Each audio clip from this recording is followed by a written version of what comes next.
We get you health. We get you ability to build beautiful relationships in your life. We get you direct spiritual support, and we make sure you become wealthy.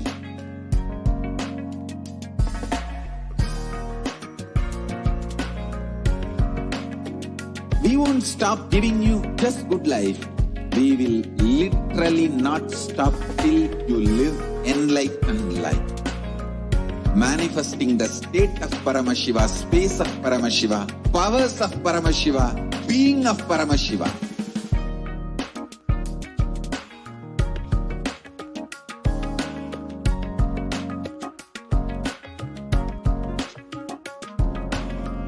Whole world should become Kailashians. I want the whole world to know Hindus have something great to contribute to the world.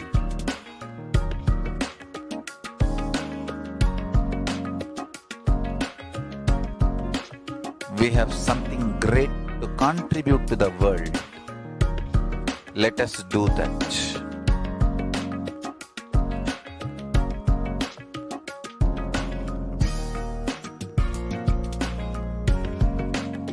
Kailasa is proper customized spiritual service helping you to identify your root patterns of suffering. We have perfected the science of helping every individual from every cultural, religious, nationality background.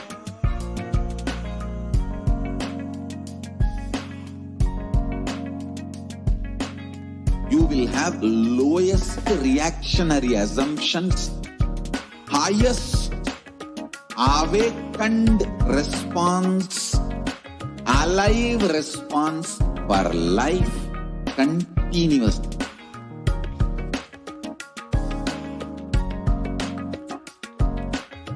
Kailasa is enlightenment ecosystem, literally enlightenment itself in your own home, wherever you are.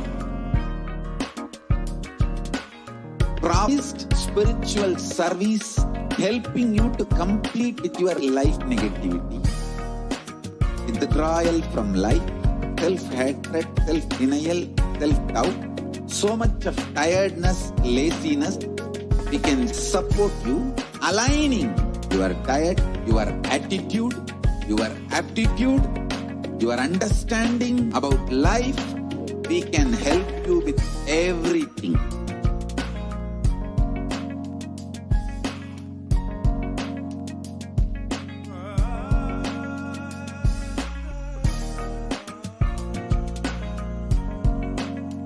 If you are interested in enlightenment, we will immediately bring this to you.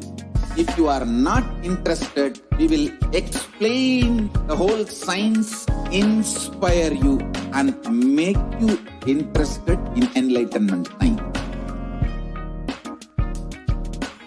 We need to cater this enlightenment science to the whole world wherever they are, because enlightenment is the birthright of all human beings. Kailasa is responsible to provide that to all human beings.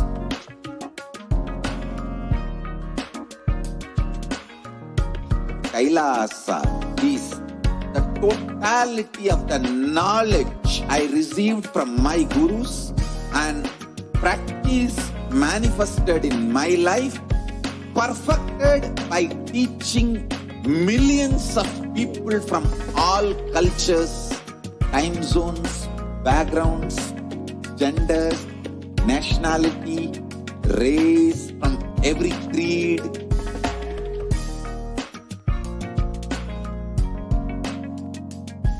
So this would be perfected knowledge available to you, served to you in your home without even you moving out of your couch, free of cost.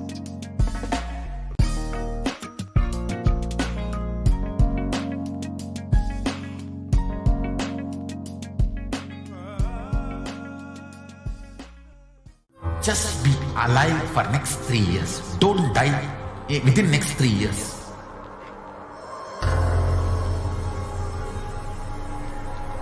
Just don't die within next 3 years. Be alive. Somehow be alive. I'm working sincerely. I will reach you somehow. Somehow I will reach you. It's my commitment to humanity.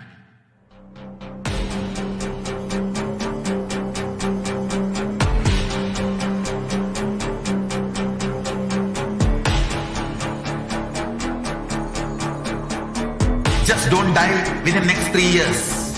I will reach you wherever you are, whichever corner of the world you may be. I will reach you with enlightenment. You manifesting the space, state, powers, being Paramashivoham.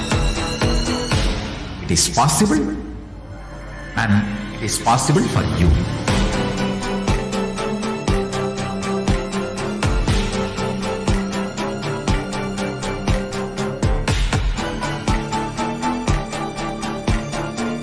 Paramashivoham will reach you with enlightenment science. I know he is going to do the job. Just be alive for next 3 years. Nothing else. What I mean by the word e-Kailasa, listen intensely. Enlightenment ecosystem, literally enlightenment itself, in your own home, wherever you are. If you cannot come to Kailasa, it's okay. Kailasa can come to you. Kailasa coming to you is e-Kailasa.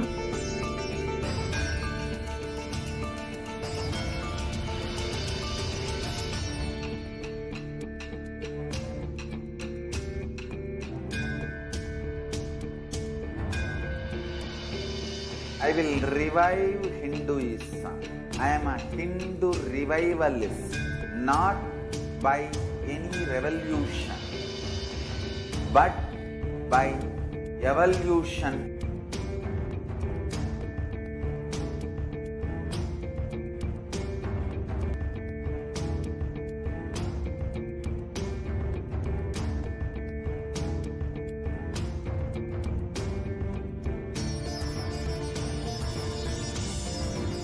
And setting model communities.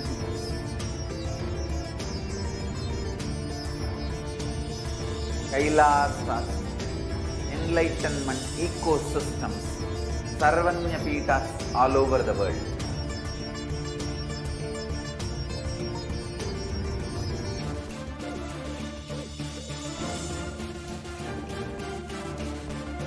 All powerful cognition, knowledge, only when you live, power manifestation and possibilities manifestation happens. It's a fundamental truth.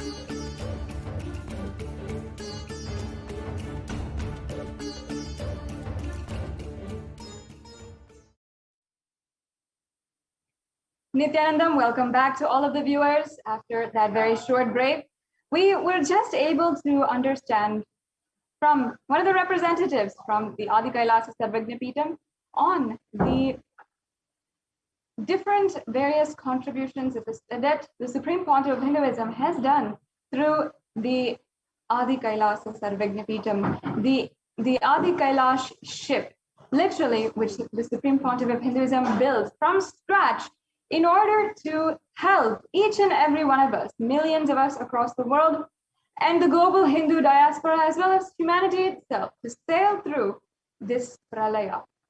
And I'm sure that each and every one of you are extremely excited, and you are just eagerly awaiting, as you have heard the news, that we will be having the live Parashakti Akashic reading at 12 a.m. Indian Standard Time. And you will be able to have the most beautiful darshan of Parashakti. Please make sure that you are signing in, tuning in at that time. Share with all of your friends and share with all of your family members, everyone whom you think, and we can ensure that as many people as possible are tuning in right now for the Devi Parashakti Akashic reading live with the Supreme Pontiff of Hinduism gracing us in the form of Devi Parashakti. It's going to be an amazing experience, and I invite each and every one of you as we get ready and we are slowly getting closer and closer towards the time to have the Devi Baba Samadhi Darshan. Start thinking of and preparing your questions, whatever you want to ask, request the healing or request any boons, or have the profound revelations of the past, present, and future on which you would like to ask and request Devi Parashakti's guidance at this time. It will be a beautiful way that you can personally interact with Devi Parashakti. Now, you can ask a question on YouTube, on Instagram, Twitter, or on Facebook, and it's a very easy process as well. You're on Facebook, you can, on the live video, you can ask your questions in the comment section.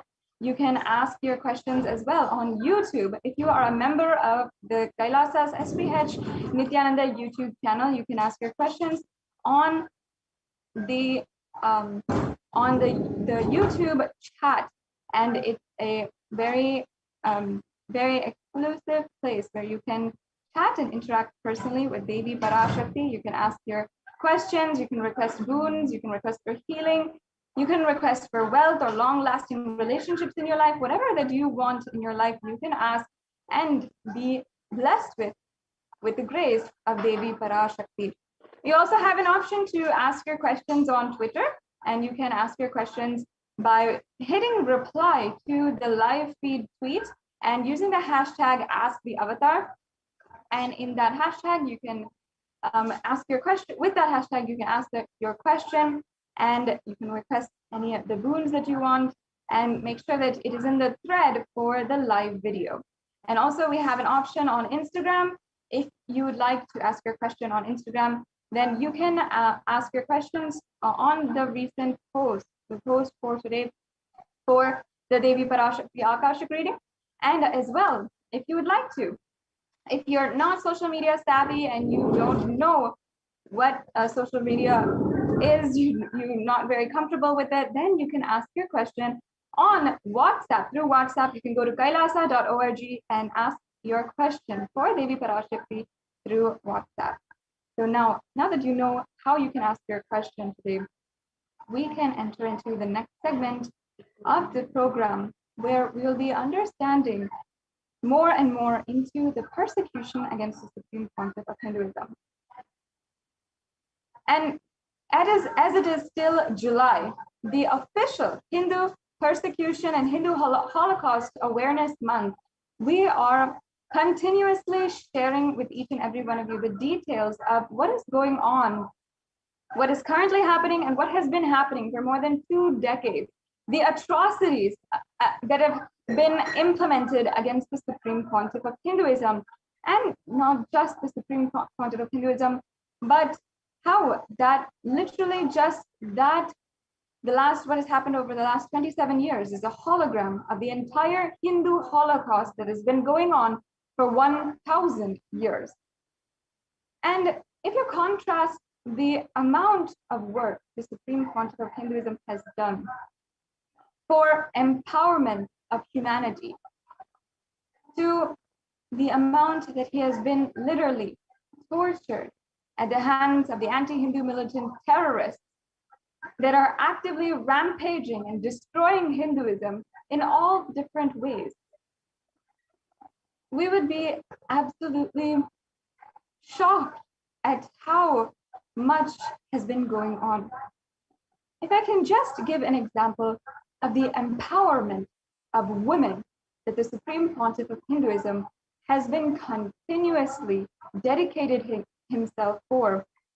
for the last more than 2 decades. Can I just ask, have you ever heard of a place where a woman can walk absolutely safely at night alone in the dark? Have you ever heard of a place where homes are free of violence and the environment is free of discrimination? Where women can express themselves freely as yoginis, rudrakanyas, as Bhairavis, as sannyasis, and where you can live a life absolutely free from fear and conflict, not just with equality, but with infinite possibility. You can discover the freedom of enlightenment itself. And that is what the Supreme Pontiff of Hinduism has literally made happen successfully through Kailasa and the revival of the Hindu enlightened civilization. The Supreme Pontiff of Hinduism literally made a place, created an environment in Adi Kailash itself, where without any fear, without any discrimination, without any conflict, a woman can live absolutely freely for her ambition in life and achieve her ultimate possibility.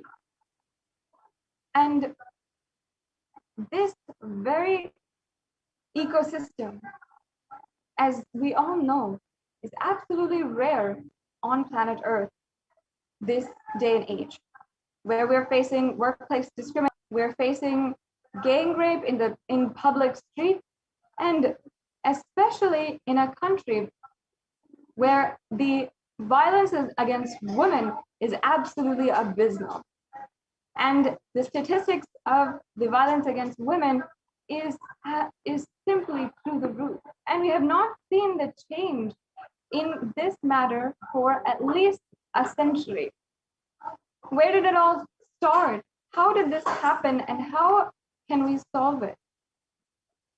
In fact, the Supreme Pontiff of Hinduism has been the world's leading advocate and working towards the empowerment of women, working towards ensuring that we can end violence against women once and for all, eliminate it entirely.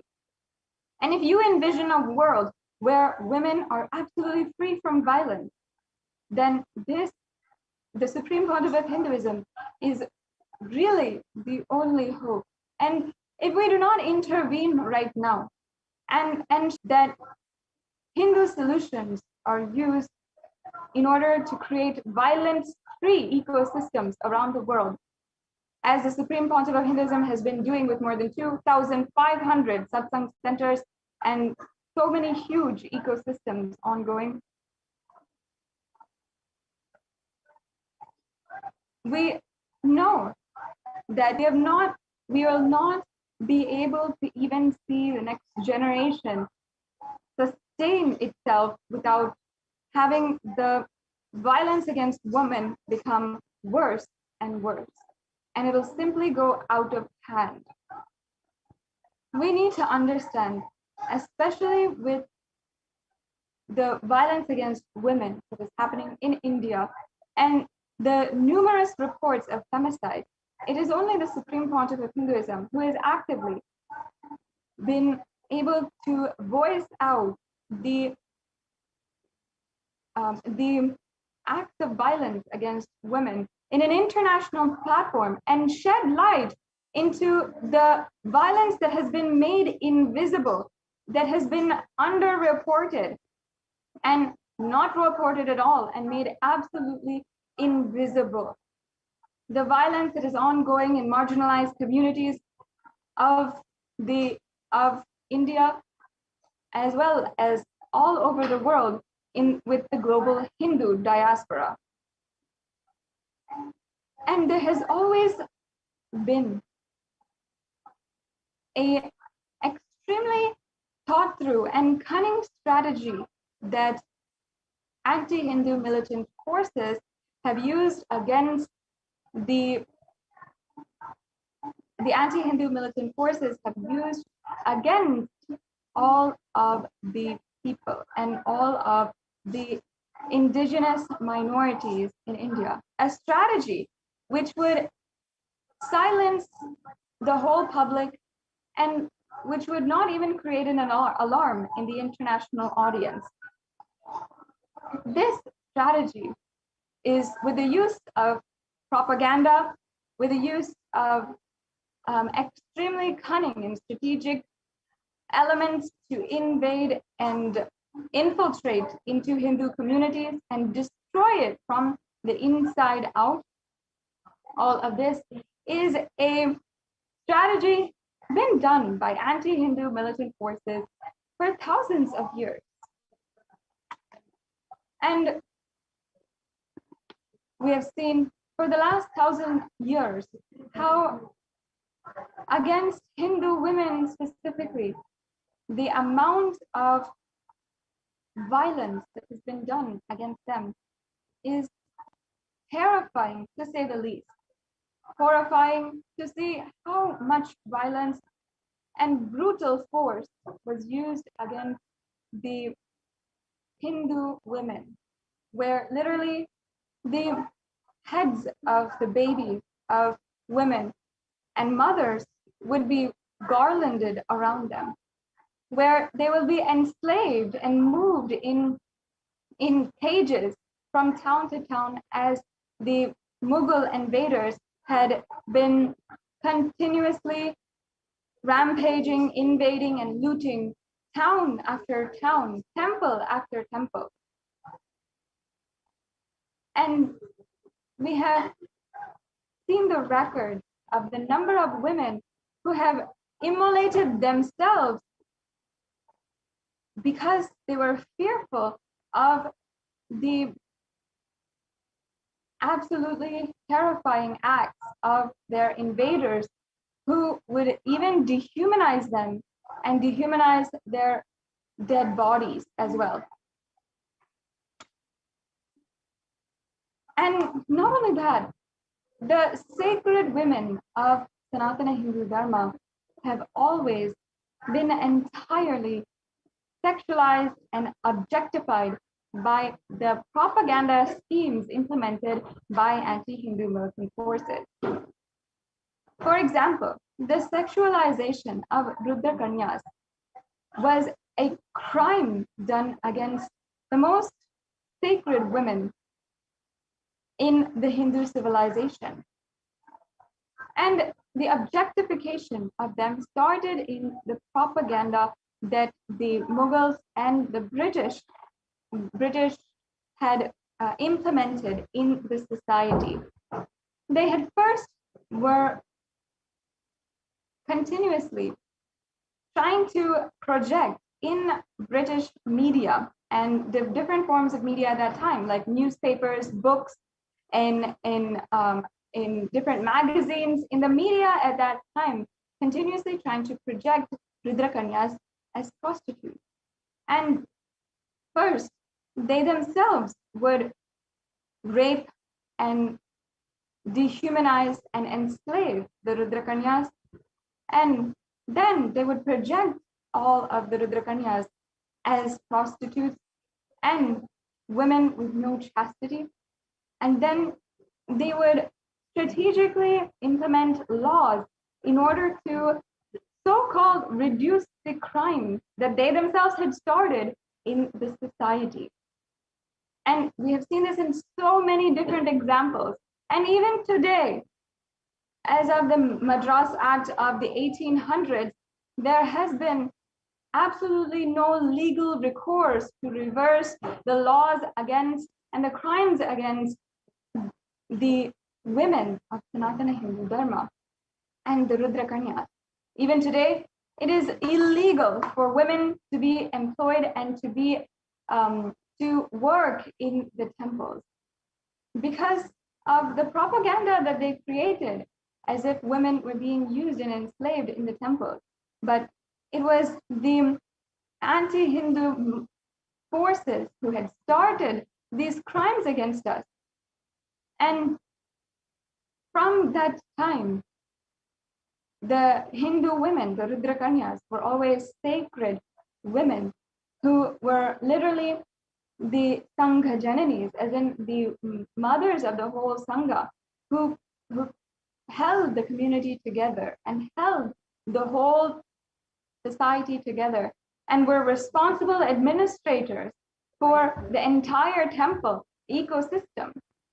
But due to the absolute horrendous crimes of the Mughal invaders, this lineage was entirely stamped out. And continuously, women were enslaved, and women ultimately were stamped out, and the roles of administration, the roles of warriors for all of the women, the roles of the beautiful roles, and the ways that women took responsibility in society was slowly dismantled until the Hindu woman was forced not to do anything but be subject to a domestic married life. Not that there's anything wrong with that, but the truth was that the Hindu ideal woman was a responsible member of society. And in fact, the entire society was a matriarchal civilization. In fact, Devi Meenakshi herself had established this matriarchal civilization and run a whole kingdom, the largest civilization at that time on planet Earth. And yet, seeing the richness of the Hindu culture, the terrorist forces needed to steal that, loot it entirely for themselves, and thus an entire civilization was enslaved. And the worst part of it is that today, continuously, we are seeing the denial of the Hindu Holocaust. If you see even the anti-Hindu who had gone against the Supreme Pontiff of Hinduism himself, they continuously denied the Holocaust of the entire Hinduism itself. And they deny the 1,000-year genocide against Hindus. And even masochists and misogynists of society always deny the inequality, the discrimination, the sexual objectification, and the outright violence done against women. And in this society like this, where I myself and I know so many other women would not even be able to hear of one relative or one mother, cousin who would not know or who would themselves not be subject to violence. And that is the current situation of women and Hindu women today, continuously being targeted by anti-Hindu terrorist forces and being used as a weapon against the entire civilization itself. The Supreme Pontiff of Hinduism today has helped and ensure, even in the very history itself, that the amount of underreporting that is going on, the amount of violence that is going on, the crimes against women that is going on, is being shed light on in India. And as of even just last week, the UN Special Rapporteur for Femicide, who reports to the United Nations on different reports of the femicide ongoing in various places around the world. Every year, they come up with a report on how the violence against women is being done and how there are very peaceful strategies being used, bringing light those strategies to the international audience so that those strategies can be implemented and ultimately promoting peace and conflict-free life, just as, of course, the Supreme Pontiff of Hinduism is spearheading in an extremely grand way. So the UN Special Rapporteur always gives these reports, and this year the UN Special Rapporteur has recognized the work of the Supreme Pontiff of Hinduism in order to create a femicide observatory and ensure that the crimes against women are absolutely eliminated. And foremost, among all the leaders who are doing something for women, the Supreme Pontiff of Hinduism has actively created thousands of ecosystems that are absolutely violence-free, absolutely violence-free in homes and outside in the streets. And the Supreme Pontiff of Hinduism has empowered women with their infinite possibility, with more than 2/3 of leadership positions around Kailasa in the global civilizational nation actually being being held by women. And not only that, but economic empowerment being given to women, and empowerment being given to women who want to start their small businesses. Empowerment being given to women who want to take up their own tradition and who are fighting for religious freedom, for women who want to be sannyasis, for women who want to be rudrakanyas.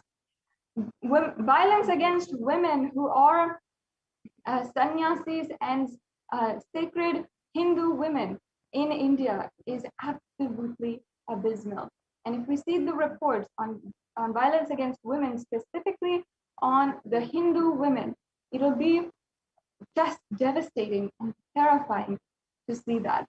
And if we can say, just in the ecosystem of Kailasa, in an ecosystem where the Supreme Pontiff of Hinduism has created a beautiful, violence-free, safe ecosystem for women to express themselves and take up leadership positions and literally empower themselves rightfully and for their own fulfillment and for the purpose of enlightenment.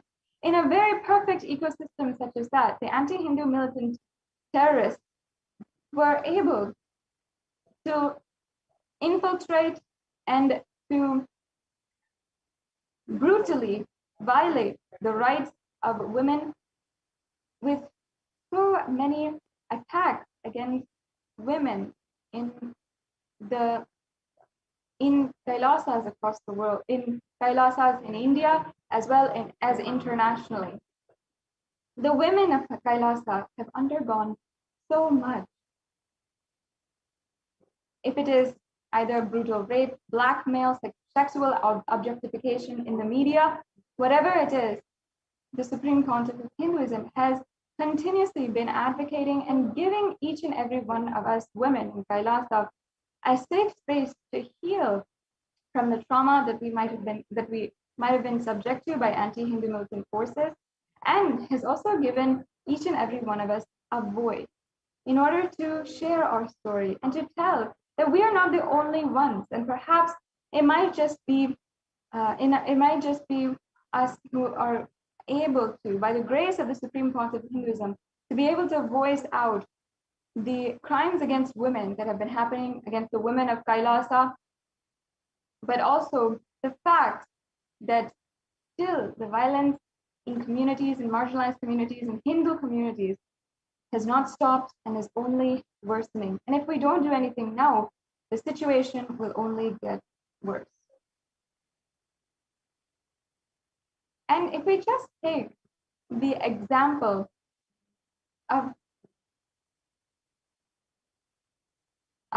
one sannyasi, there are so many, and the Supreme Pontiff of Hinduism has opened up an observatory in order to report all of the different acts of violence against women in different communities, focusing in on the marginalized communities that have been made invisible, including the communities surrounding ancient indigenous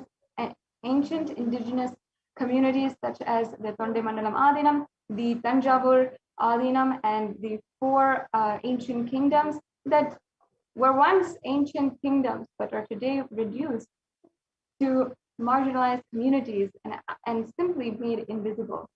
And these places, the Supreme Pontiff of Hinduism started to create the ecosystems for reviving Sanatana Hindu Dharma and empowering women. And actively, the Supreme Pontiff of Hinduism had empowered women to take up the life of sanya. But just for this reason, the women of Kailasa were attacked and used as a weapon against the Supreme Pontiff of Hinduism himself in the worst ways possible, and even projected in the media, sexually objectified in the media continuously. Even minor girls being objectified in the media, being sexualized in the media. These are the kinds of crimes that the anti-Hindu militant forces have done against the ancient Hindu communities and the Hindu children and Hindu women. And as the foremost leader empowering women all over the world, the Supreme Pontiff of Hinduism has ensured that finally the violence against women going on against Hindu women and even Hindu women in India, as well as Hindu women in the global Hindu diaspora, is being voiced out in an international platform. And this is the way that the Supreme Pontiff of Hinduism has ensured that the violence against women is absolutely eliminated.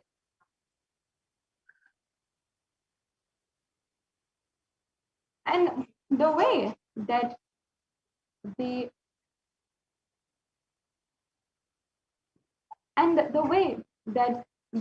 anti-Hindu militant terrorist forces continuously strategized with more than 14,000 hours of media coverage of hate speech and discriminatory content, with violence against all of the women of Kailasa and the Supreme Pontiff of Hinduism himself, and with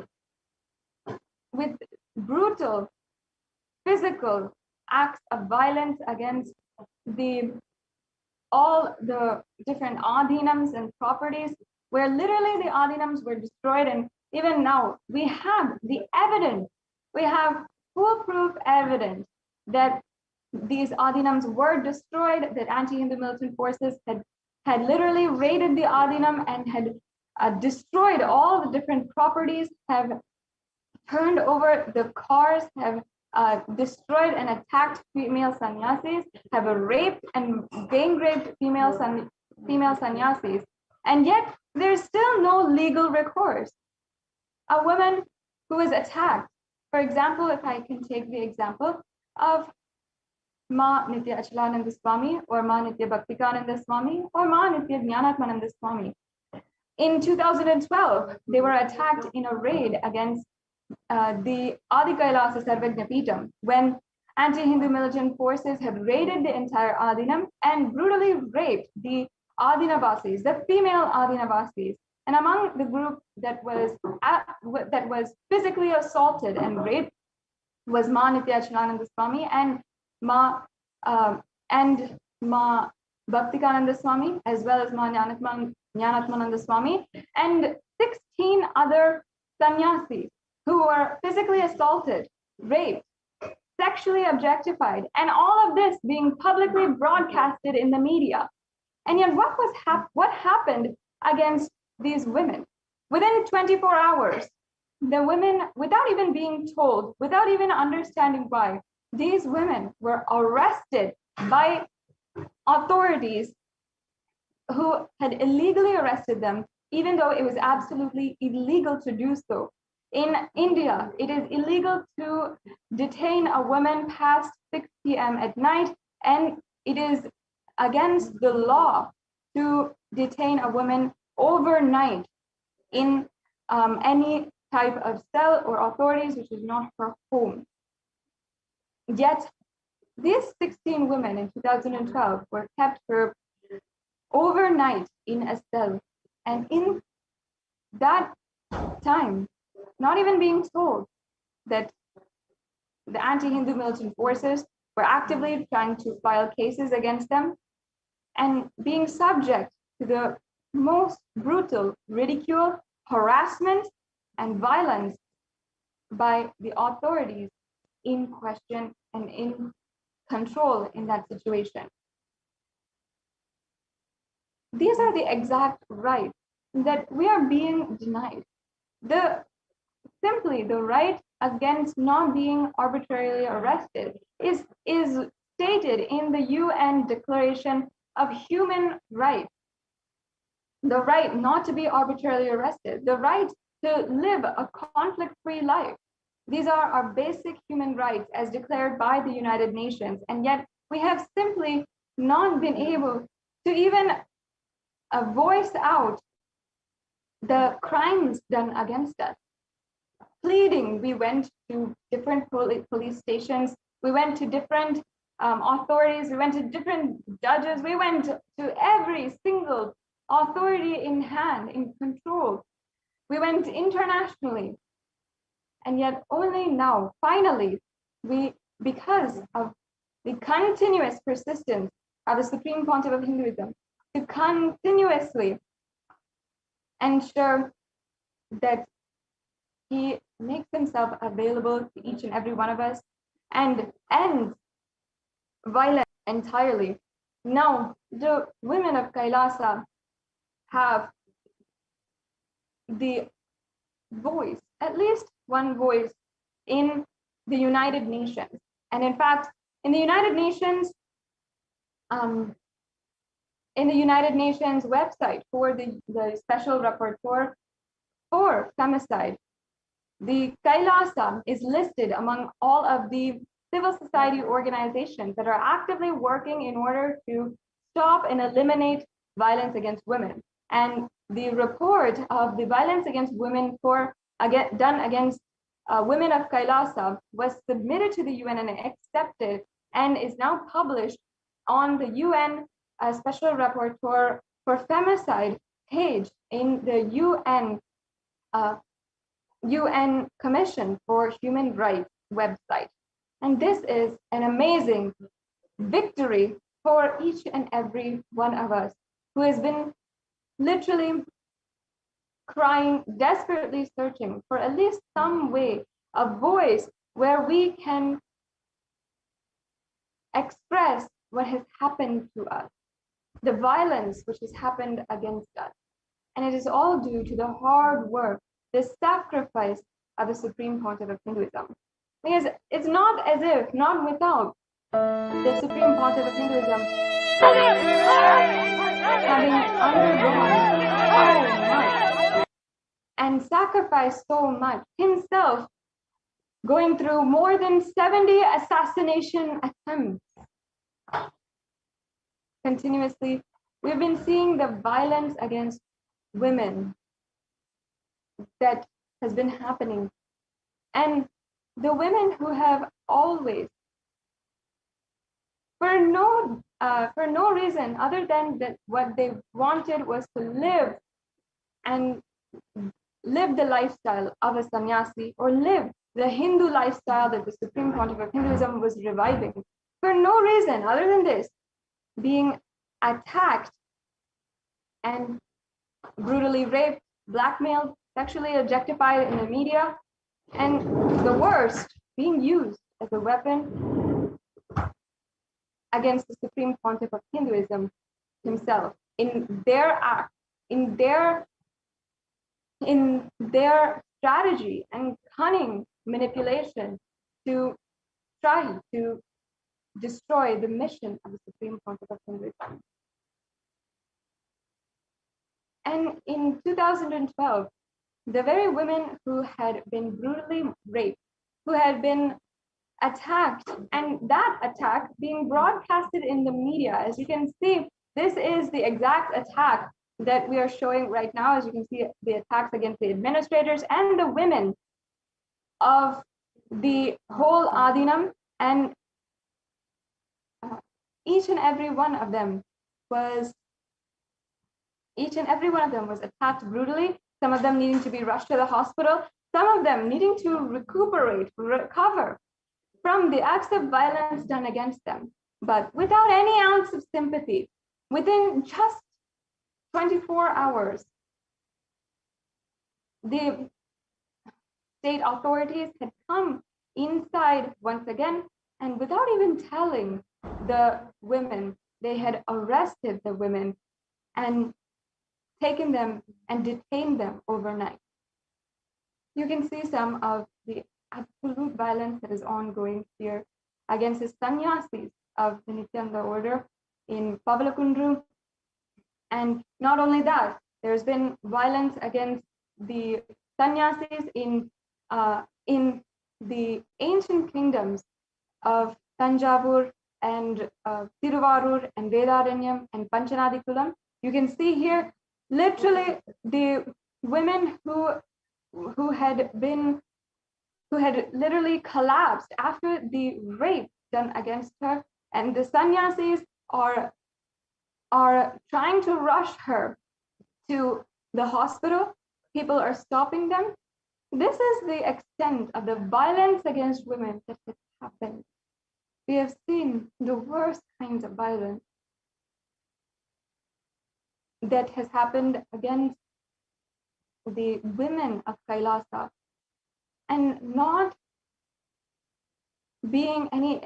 succumbing to this and standing to eliminate the violence is only the supreme pontiff of Hinduism.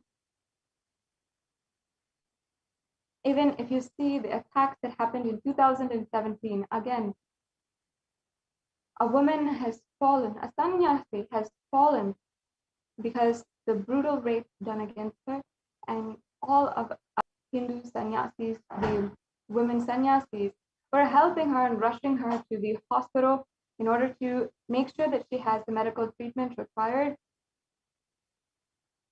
And we were rushing in that sense. And still the raids against the Adinam were happening, the destruction against the Adinam was happening. Amidst all of that, all we're trying to do is help each other, protect each other, and desperately ensure that we are some way staying alive. You can see here the destruction against the very Adinam. You can see that the whole Adinam, the cars, those are our vehicles, and we were trying to desperately rush to the hospital.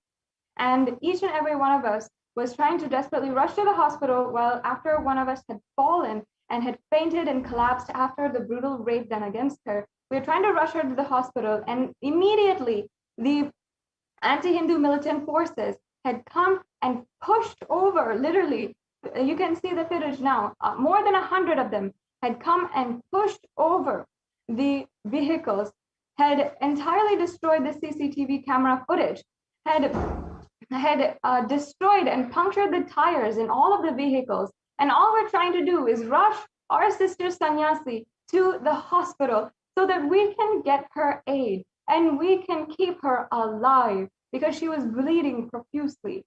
That was what we're trying to do, while all the anti-Hindu militant forces were making sure that we couldn't do anything.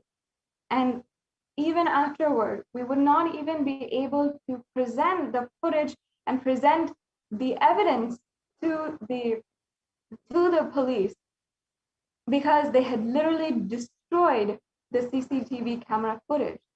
Even though millions of dollars were spent in ensuring that every nook and cranny of the Adinams were filmed and under CCTV camera footage, as you can see here, the first thing they attack always is making sure that we don't have any evidence.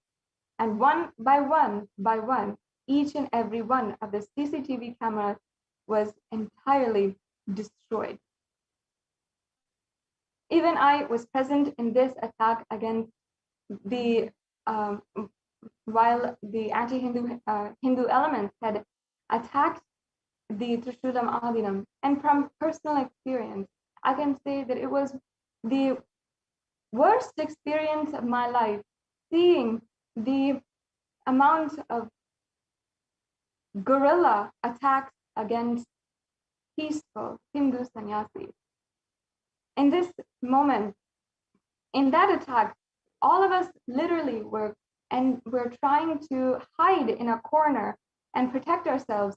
All of myself and all my sister sannyasis trying to protect ourselves, holding on to each other, praying to Swamiji, praying to Kala Bhairava that we are protected. And at that moment, we thought that literally we would not make it out of this alive. Little did we know at that exact time,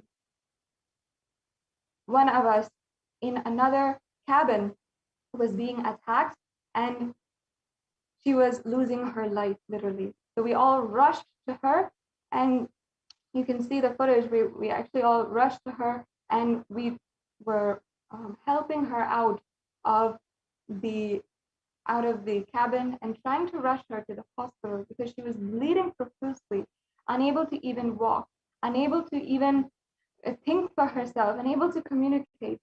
She was not even able to cry or say anything. The amount of absolute devastation she had gone through, I saw, and we're absolutely helpless to do anything for her. Minutes went by as her life literally was going, and in the meantime, the cars were being throttled and thrown over, each and every one of the tires being punctured, leaving us with no way out. Somehow, we were able to call a volunteer, a local volunteer, to immediately rush and come to the Adinam. And that volunteer, that devotee of Swamiji, had immediately appeared within just 15 minutes and had rushed to the site and helped us to take our sister Sannyasi to the moment we could not rely on even the police cars that were present in the Adinam and that were there. We could not even ask them for help to rush our sister Sannyasi to the hospital as she was losing her life after a brutal rape done against her. We could not even rush her. We could not even ask the authorities. All our cars, our vehicles, everything was destroyed. And we were just trying to protect ourselves and save ourselves and save our sister Sannyasi.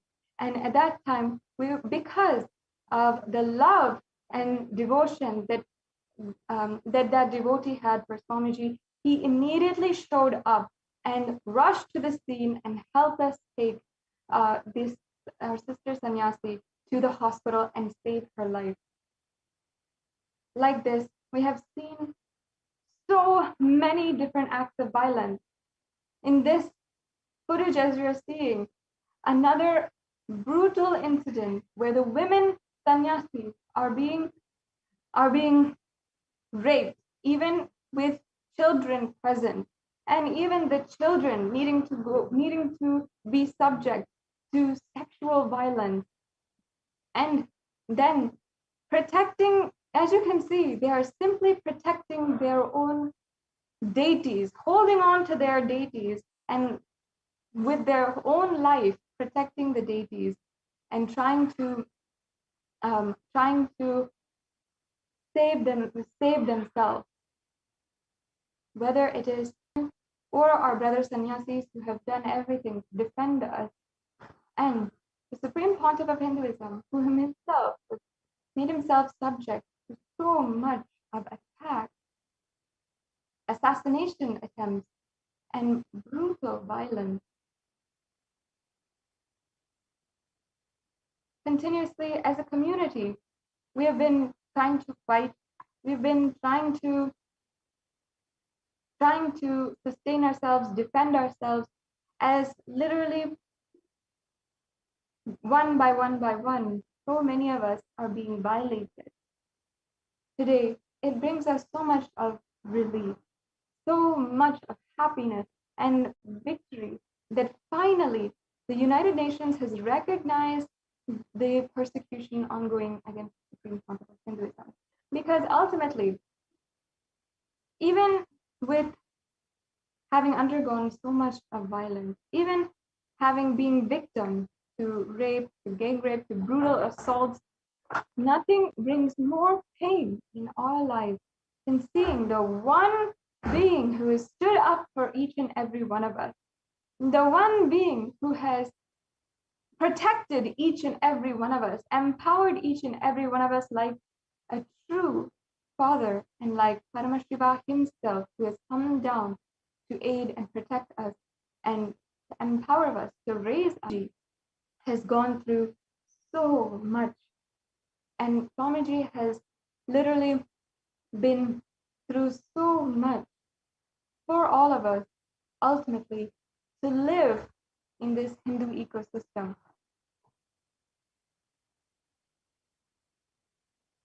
Swamiji, the Supreme Pontiff of Hinduism, has undergone physical attacks against himself and as well as character assassination against his character, and the so much of work that he has done that is absolutely destroyed as well.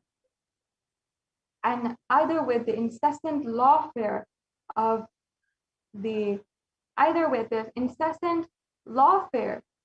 using and filing illegal, baseless, more than 120 baseless allegations in the course of a few weeks were filed in 2010 against the Supreme Pontiff of Hinduism.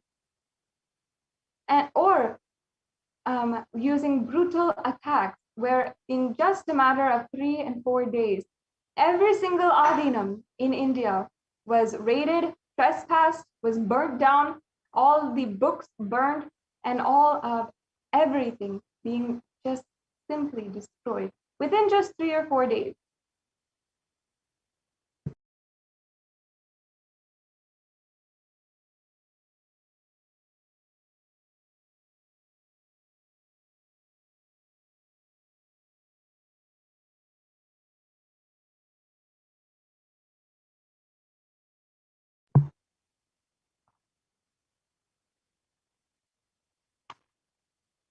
And I can list out the number of women, as you can see here, as you've been seeing, the number of women who have literally been assaulted, brutally raped, gang raped, and each one of us trying to protect each other, trying to raise each other and hold on to each other, even in the moments of the extreme brutal attack. It happened in Trishoolam, it happened in Gujarat, it happened in Bidadi, where all of us have been through so much. But nothing brings more pain than seeing the Supreme Pontiff of Hinduism undergo 10,000 times more than us, and literally himself going through so much of attack.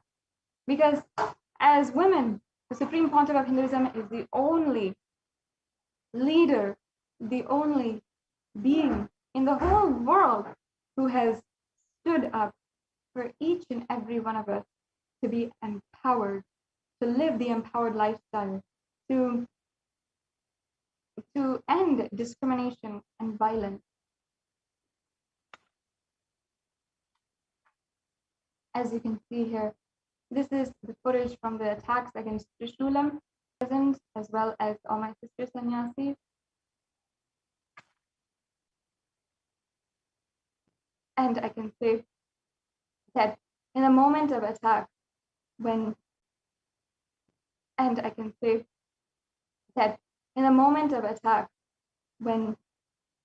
literally we were being stoned almost to death, we had called Swamiji, and each and every one of us were praying to Swamiji. And at that moment, the leader, the Mahanitya Bhaktikananda Swami, who was the administrator, had been able to reach and communicate to Swamiji that we were under attack. And that moment, the Supreme Pontiff of Hinduism said, I'm sending Kala Bhairava right now there. Don't worry, I'm going to take care. It will stop now. And just like that, within a few minutes, the attack had calmed down.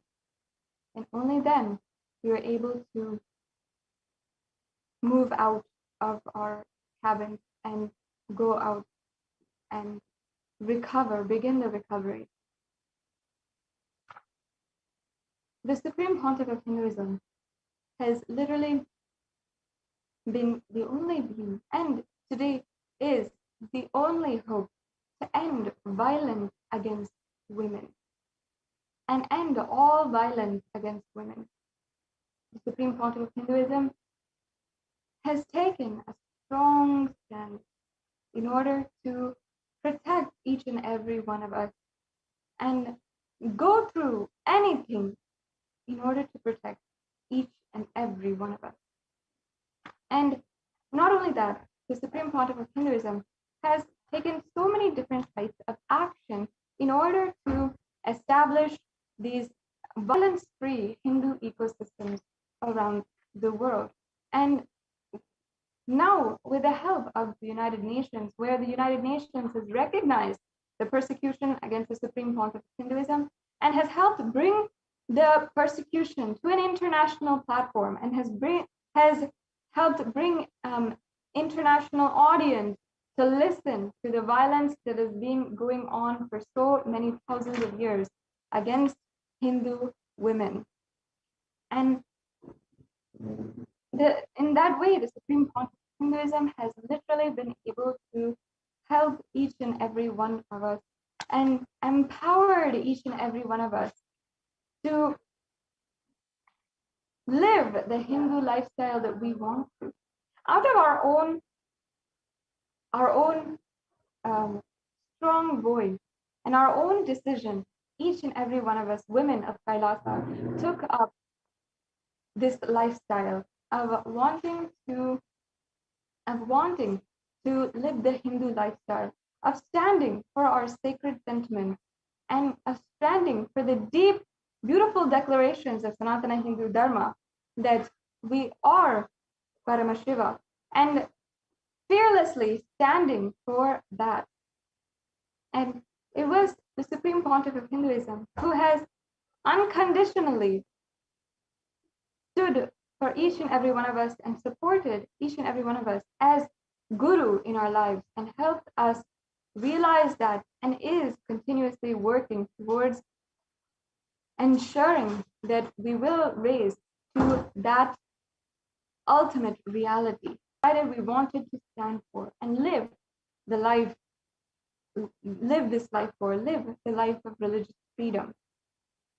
And whether it comes down to reporting crimes, violence, and femicide in marginalized communities and the indigenous Hindu women who are subjugated and made invisible by misogynist, sexist groups in the institution, the Supreme Pontiff of Hinduism has been the foremost leader in ensuring that all the crimes are reported either first through the local police stations, then to the courts in states, then to even the Supreme Court and higher judicial systems.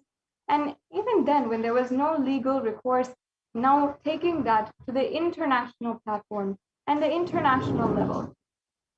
And also, the Supreme Pontiff of Hinduism has spearheaded and ensured that the research and studies undertaken to analyze femicide or gender-related killings and gender-related violence is being continued and has in Kailasa itself through Sri Kailasa Uniting Nations for feminine empowerment has basically created this kind of observatory where the reports for the number of women who are undergoing violence and the research for how to strategically and successfully create an ecosystem that is absolutely conflict-free be established through Sri Kailasa Uniting Nations for feminine empowerment.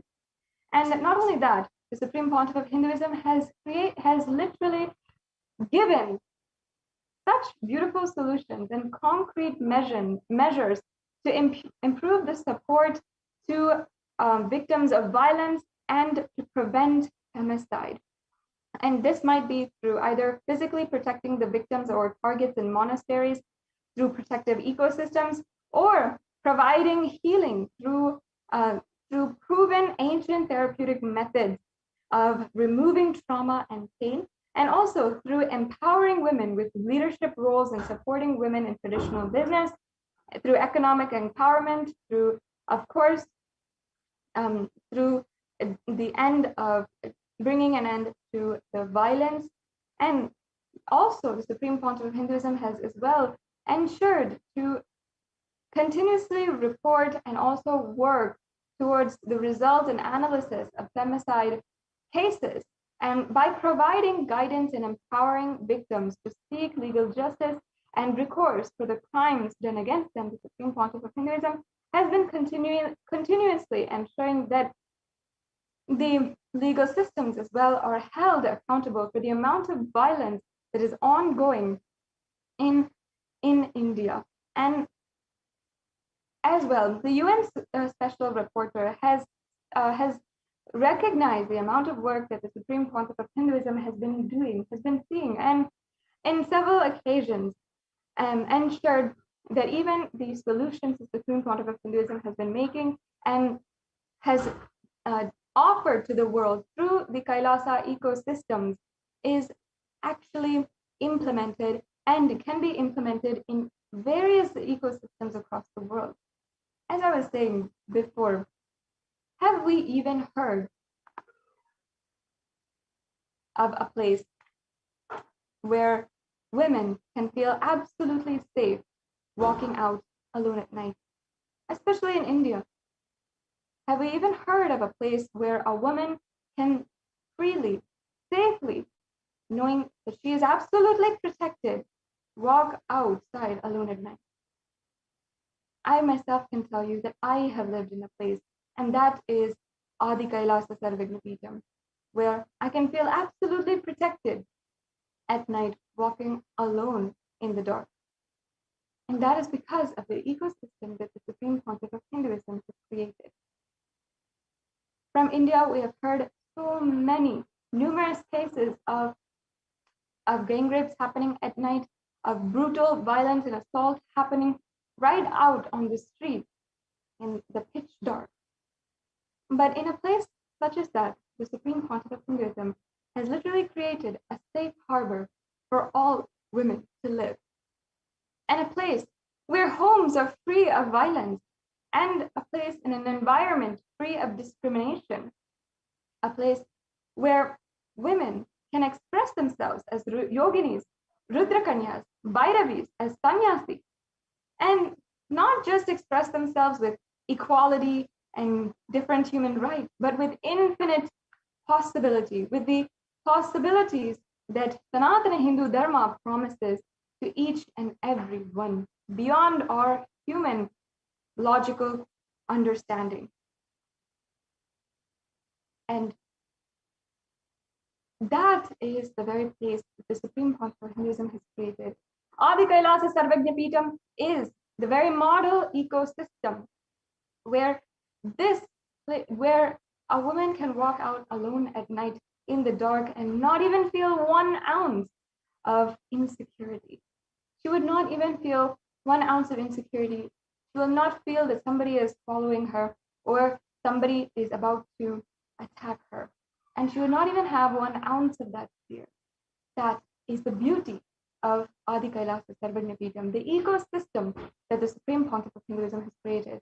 Not just in Adi Kailash, but in thousands of places all over the world, where women can fearlessly take up leadership positions. And in fact, all over the world today, Kailasa has the most number of women in leadership positions compared to any nation in the world, with 2/3 of leadership positions being filled by women themselves in Kailasa. Whether it is any of the Sri Mahants, the Mahants, the Kotaris, in the governmental structure of Kailasa, or whether it is in the structure across the world in various different temples and ecosystems that the Supreme Council of Hinduism has created, women are naturally empowered to take up these leadership positions and serve the world with the beautiful teachings of Sanatana Hindu Dharma. And yet, still, the Supreme Council of Hinduism, though he has been continuously advocating for the empowerment of women and has done literally the most compared to any leader in the world to empower women. Still, the Supreme Pontiff of Hinduism undergoes so much of attack day in and day out, whether it is on the internet, through cyber terrorism, or through physical attacks. The Supreme Pontiff of Hinduism has undergone literally the worst kinds of attacks for nothing. The truth is that as a society, we must bring an end to the violence going on in our communities, and especially the violence against women. In the United Nations, and as well as international organizations working towards peace all over the world, whether it is in France, in Switzerland, in United States, all the international organizations see violence against women as the primal and priority agenda that we have to achieve within even the next 9 years. In fact, the United Nations has made it a goal to end violence against women by 2030. Are we able to do that right now? Are we able to, as a global society, able to fulfill the goals that we wanted to end all violence by 2030?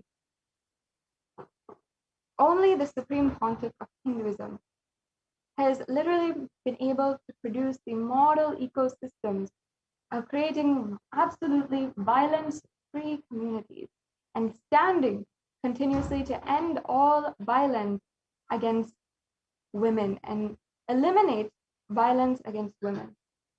If we don't do something right now, and if we don't apply and see the value in the teachings of Sanatana Hindu Dharma right now, we will see the continued violence against women and the conditions of violence against women in India and Hindu women all over the world continuously worsen. We will not even be able to see our next generation live on without seeing the worst happen to each and every one.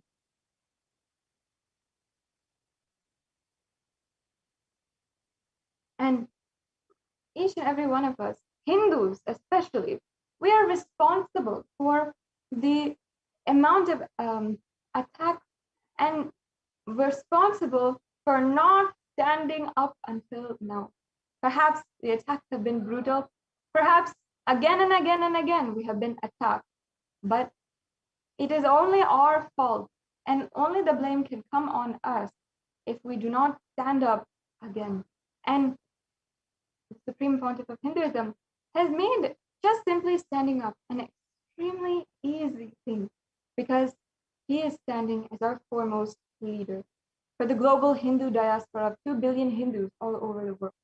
Each and every one of us Hindus must understand the plight of Hindu women in India, of each and every Hindu woman who is undergoing so much of violence, who is facing so much of poverty, who is unable to provide for her own family. Each Hindu should know that we are graced by Paramashiva, and for having and living at the same time as the avatar, the incarnation of Paramashiva, and we are graced to be born in a tradition where we have such beautiful sacred Hindu sentiments, which can naturally empower Hindu women, which can naturally empower every single person in humanity itself, with such the most powerful empowering tradition with us.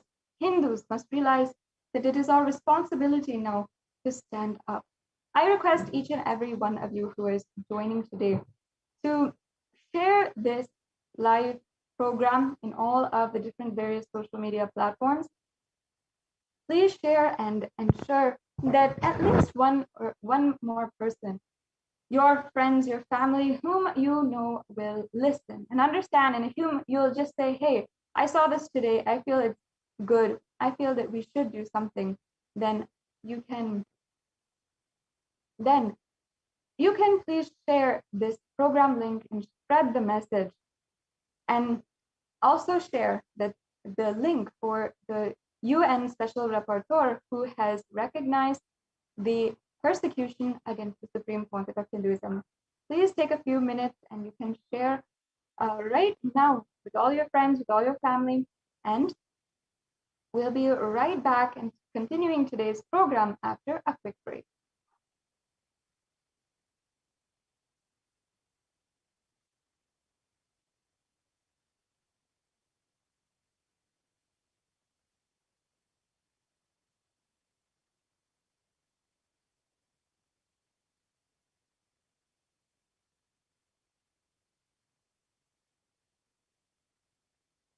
Yes, completing with all the viewers for that technical glitch. I request each and every one of you to take a few minutes now. Let's go to Twitter and let us tweet using the hashtag UN recognizes the persecution against the Supreme Pontiff of Hinduism. The hashtag is in the scroll below, and you can use this hashtag and share the link for the UN report, which has been recognized by the UN, and the page for where the UN has recognized and literally listed Kailasa as among the organizations that has been helping.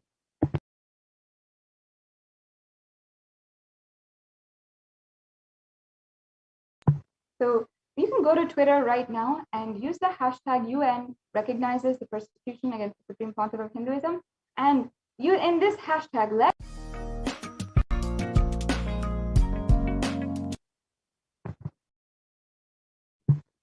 Yes, and we'll be right back with you to continue today's program after a very quick break.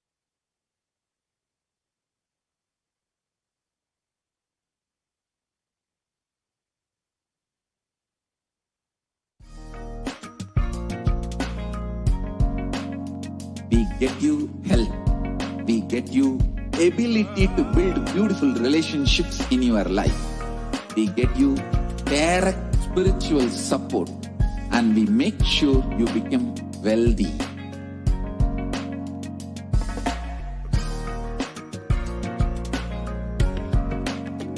We won't stop giving you just good life. We will literally not stop till you live enlightened life. Manifesting the state of Paramashiva, space of Paramashiva, powers of Paramashiva, being of Paramashiva.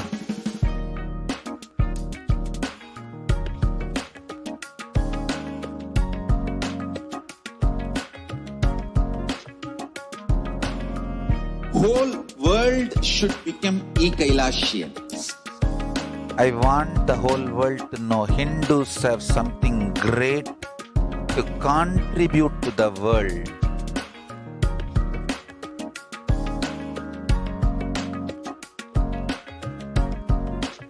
We have something great to contribute to the world. Let us do that.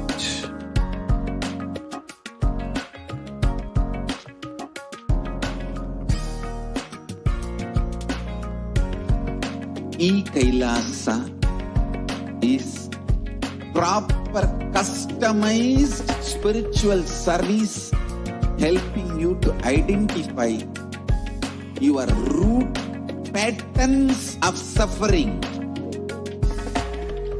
We have perfected the science of helping every individual from every cultural, religious, nationality background.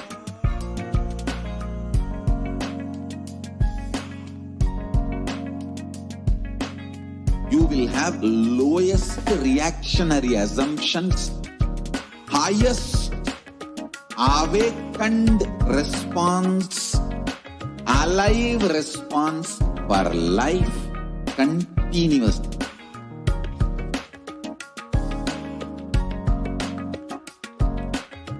Kailasa is enlightenment ecosystem, literally enlightenment itself in your own home, wherever you are.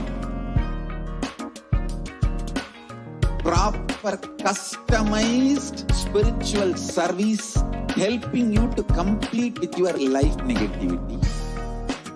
Withdrawal from life, self-hatred, self-denial, self-doubt, so much of tiredness, laziness, we can support you aligning your diet, your attitude, your aptitude, your understanding about life. We can help you with everything.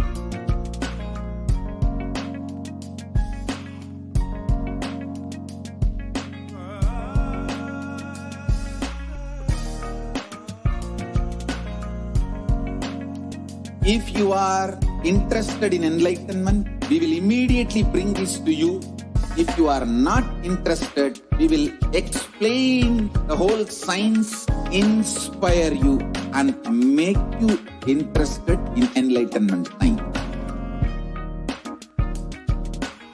We need to cater this enlightenment science to the whole world wherever they are, because enlightenment is the birthright of all human beings. Kailasa is responsible to provide that to all human beings.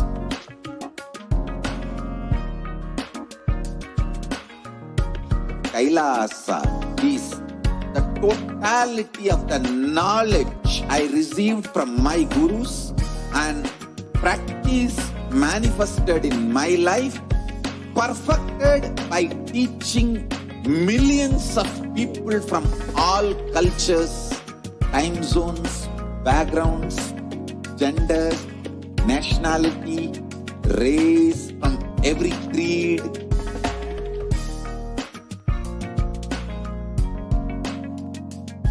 So this absolutely perfected knowledge available to you, served to you in your home without even you moving out of your couch, free of cost.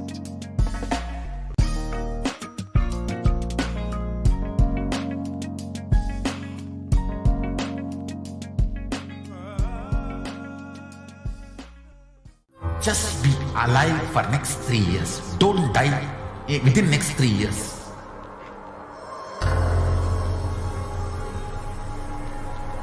Just don't die within next 3 years. Be alive. Somehow be alive. I'm working sincerely. I will reach you somehow. Somehow I will reach you. It's my commitment to humanity.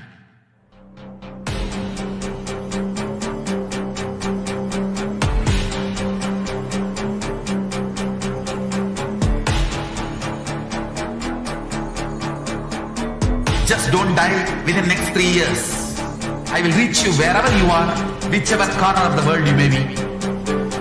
I will reach you with enlightenment. You manifesting the space, state, powers, being Paramashivoham. It is possible, and it is possible for you.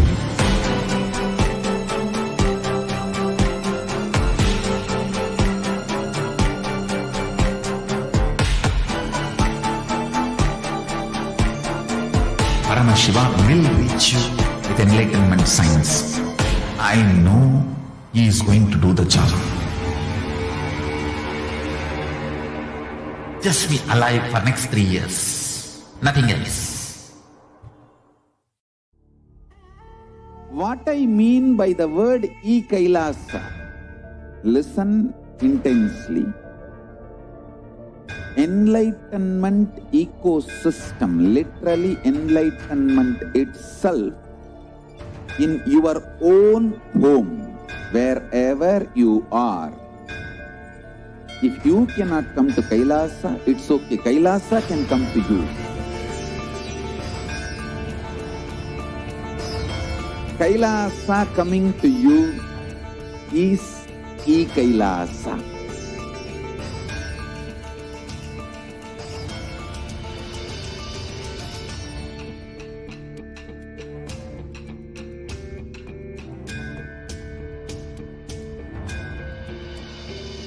I will revive Hinduism.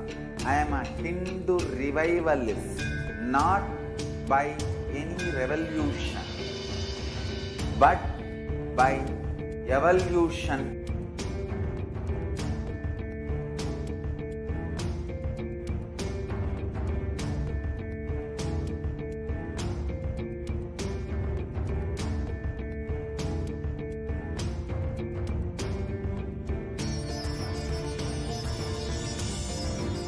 And setting model community.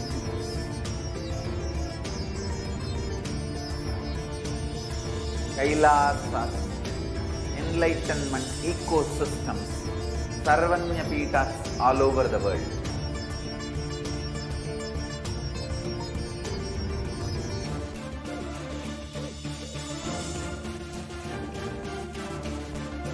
All powerful cognition, knowledge, only when you live, power manifestation and possibilities manifestation happens.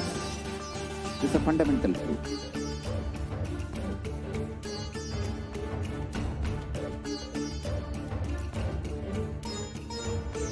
Hinduism cannot live exclusively as one sampradaya. No. All sampradayas of Hinduism is an ecosystem.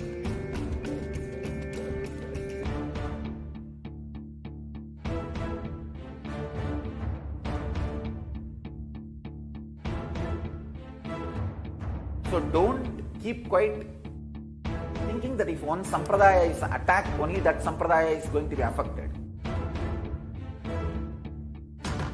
All of us are ecosystem.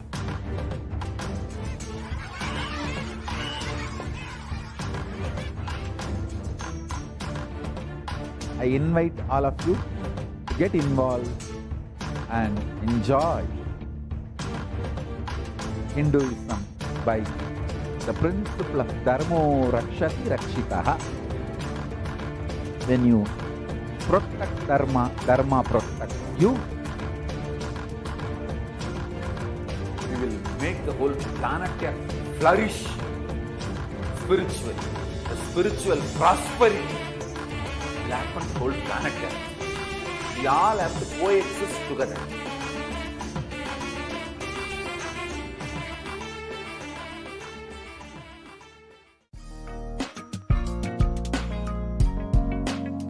We get you health. We get you ability to build beautiful relationships in your life. We get you direct spiritual support, and we make sure you become wealthy.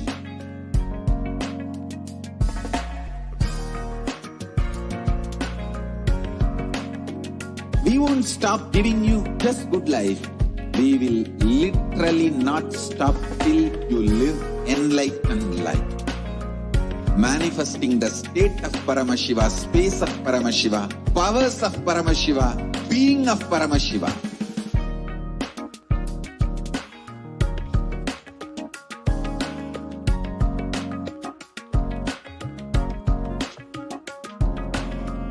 Whole world should become Kailashians.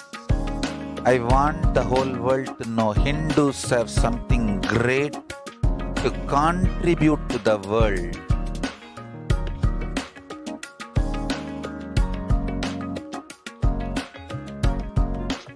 We have something great to contribute to the world. Let us do that.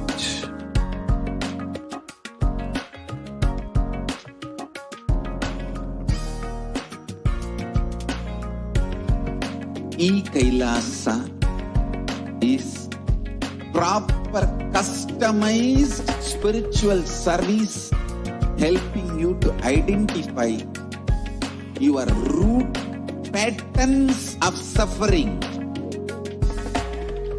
We have perfected the science of helping every individual from every cultural, religious, nationality background.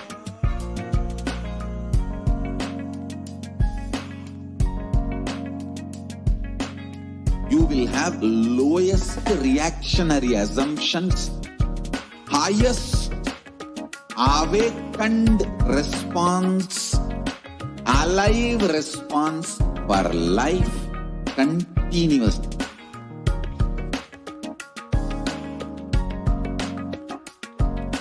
E-Kailasa is enlightenment ecosystem, literally enlightenment itself in your own home, wherever you are.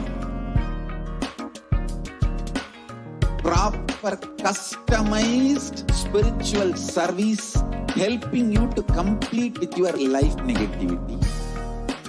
Withdrawal from life, self-hatred, self-denial, self-doubt, so much of tiredness, laziness, we can support you aligning your diet, your attitude, your aptitude, your understanding about life. We can help you with everything.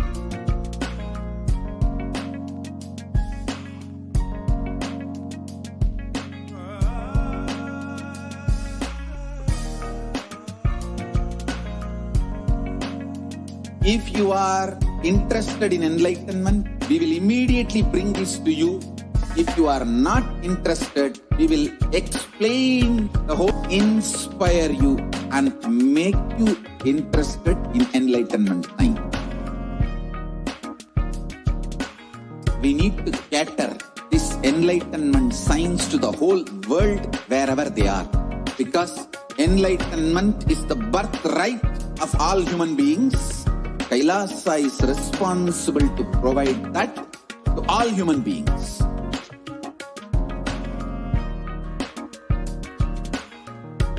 Kailasa is the totality of the knowledge I received from my gurus and practice manifested in my life, perfected by teaching millions of people from all cultures.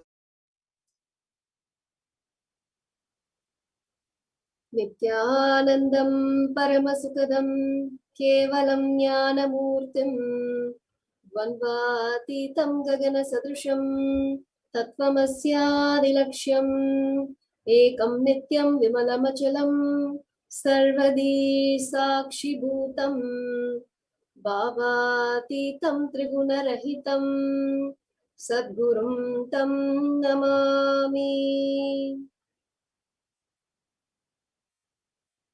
Nithyanandam and welcome everyone on today's segment.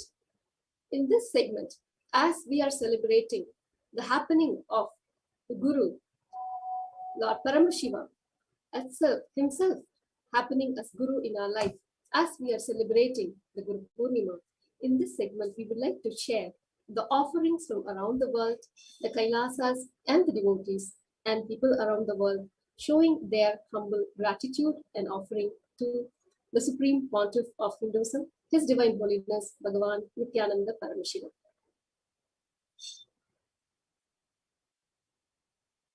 Today, we would like to share the proclamations and commendations that we receive from around the world.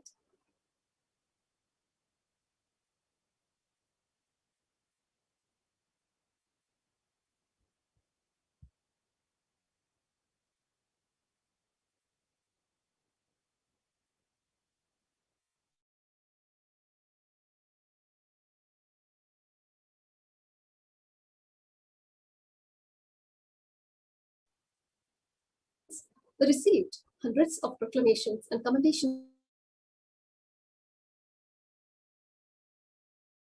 letters from around the world.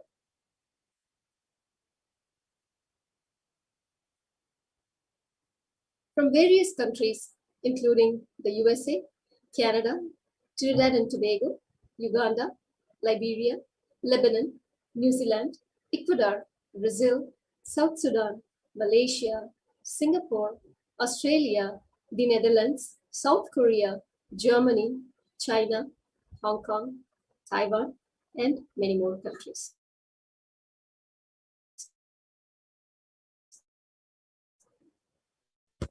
These proclamation letters honoring the Supreme Pontiff of Hinduism were received from various dignitaries, government officials, indigenous leaders, faith leaders, artists, professionals, NGO heads, CEOs, entrepreneurs, and more. As we show our gratitude to all those who have given their commendation letter and proclamations, we would like to thank the Honorable Sam Liccardo, Mayor of City of San Jose, California, USA, for his commendation letter. Thank you. Thank you, Governor Enoro Puloy, Melikiok State, the Republic of Palau, for your proclamation.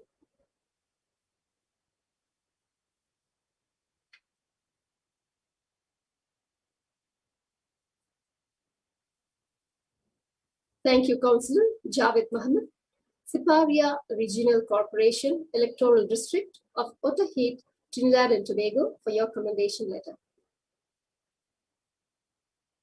Thank you, Ms. Patrice Huang, Director, HSBC Private Banking, Hong Kong, for your proclamation letter.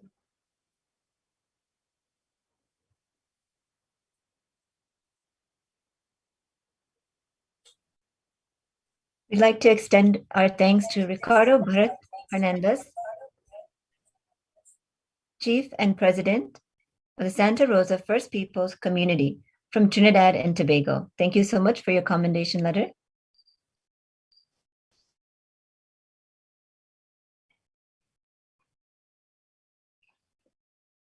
And thank you so much to Kayanja Vincent De Paul, Chairman of the Lake Victoria Regional Local Authorities Cooperation, East Africa from Uganda. Thank you so much for your proclamation.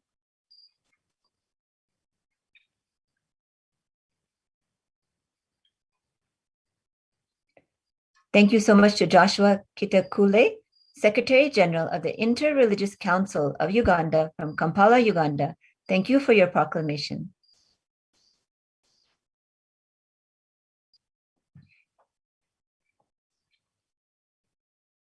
And thank you to Ms. Maristela Basso, Associate Professor from the University of Sao Paulo, Brazil. Thank you for your commendation letter.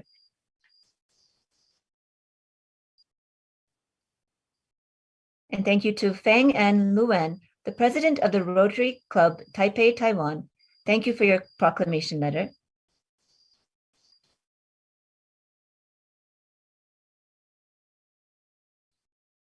And thank you also to the Vice President of the Rotary Club Taipei, Taiwan, to Ms. Shuanggua Ye. Thank you for your proclamation.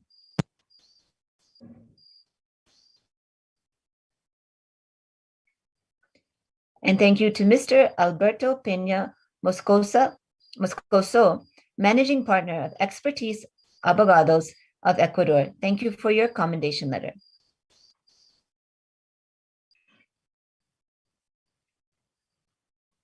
Thank you to Mr. Rabi Fakri, Attorney at Law from Lebanon. Thank you for your commendation letter.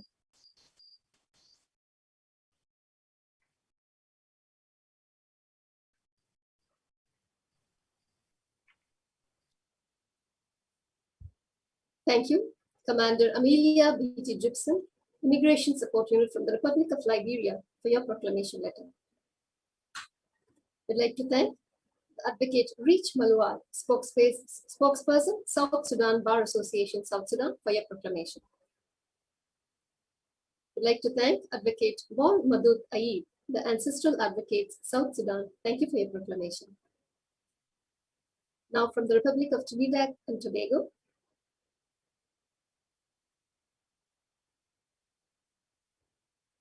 thank you, Manitya Jalandhara Shita Ananda, from Victoria Education District, Trinidad and Tobago. Thank you for your commendation letter. Thank you, Mr. Rajesh Ruplal, Manager, Amaras Jewelry Collection, Trinidad and Tobago. Thank you for your commendation letter. Thank you, Ms. Holly Ja Zinham, Owner, Yahoo Prosthetics, Trinidad and Tobago. Thank you for your commendation letter.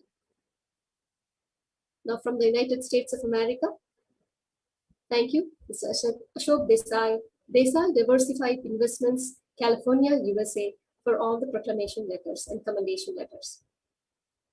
Thank you, Mr. John Billingsley, President, Hollywood Food Coalition, USA. Thank you for your commendation letter.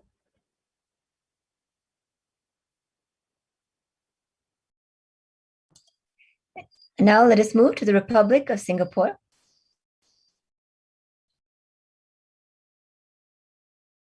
Thank you to Mr. Peter Fang from Singapore. Thank you for your commendation letter.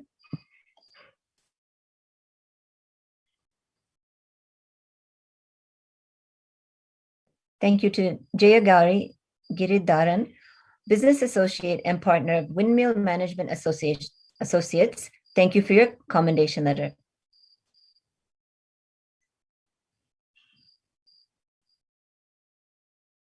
Thank you to Yu Chen Yang, Director of Bedak North, Director from Bedak North, Singapore. Thank you for your proclamation.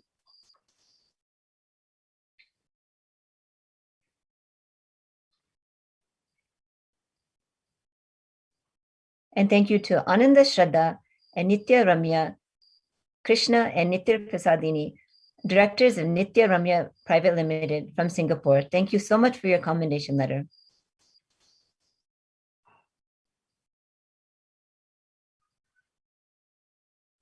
And thank you to Ma Nitya Mahakalananda from Kalakasha Company from Singapore. Thank you for your commendation letter.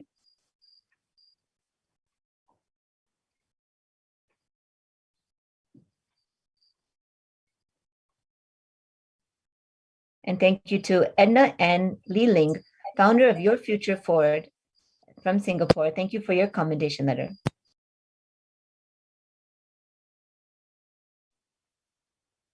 Thank you, Mr. Jameson, Manager of the Food Bank Singapore Limited, Singapore, for your commendation letter. Thank you, Manitya Durgananda, Founder, Your Presence Here, Singapore. Thank you for your commendation letter. Thank you, Manitya Jadashaktikananda, Founder, Always in Bliss, Singapore. Thank you for your commendation letter. Thank you, Manitya Maha Adbhuta Charitrananda, Yanglin, Founder, Mindworks Academy Private Limited, Singapore. Thank you for your commendation letter. Thank you, Ms. Suching Yao, Human Education and Training Workers, Kaohsiung, Taiwan. Thank you for your commendation letter. Now from the Republic of Liberia, Bestman De Canto, Founding and Managing Director, Bestville Enterprise, the Republic of Liberia. Thank you for your proclamation. Now from New Zealand, Ms. Bhakti Todi, Physiotherapist in HCA, New Zealand. Thank you for your commendation letter. Mr. Stefan Lukan, Director, Sanatana 2013 Limited, New Zealand. Thank you for your commendation letter. Shiva Bhaskar, Sri Nitya Gautamananda, IT Infrastructure Engineer, Advaita Investments Limited, New Zealand. Thank you for your commendation letter.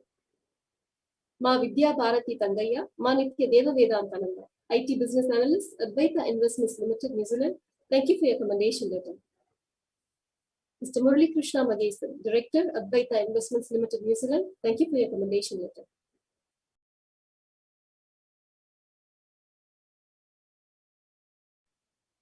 Now from Malaysia, Tirumurthy, son of Periyaswamy, Selangor Hindu Community Leader, Malaysia. Thank you for your commendation letter. Ms. Cheng Pei Ang, Taiping, Malaysia. Thank you for your commendation letter.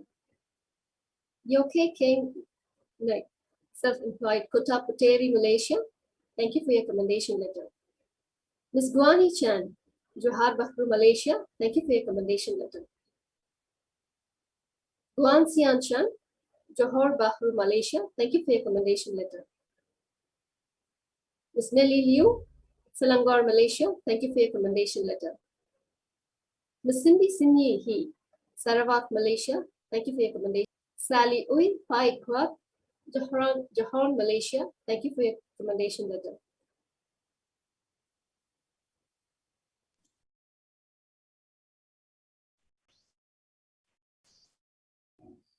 And thank you to Chan Guan Siu, a composer from Malaysia. Thank you for your commendation letter.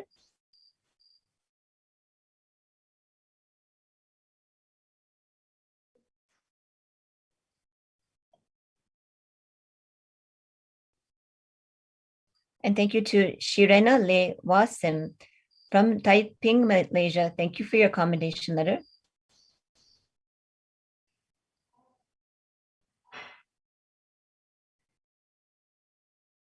And thank you to Peng Li Jin from Johor, Malaysia. Thank you for your commendation letter.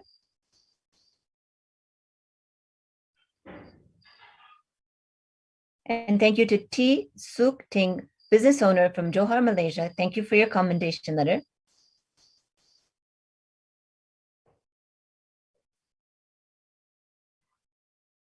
Thank you to Harichand Balasubramaniam from Penang, Malaysia. Thank you for your proclamation.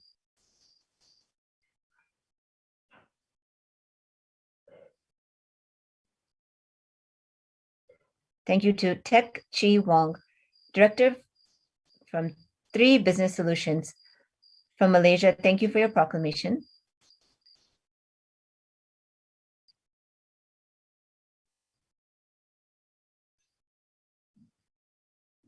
Thank you to Lo Wee Jun from Taiping, Malaysia. Thank you for your commendation letter.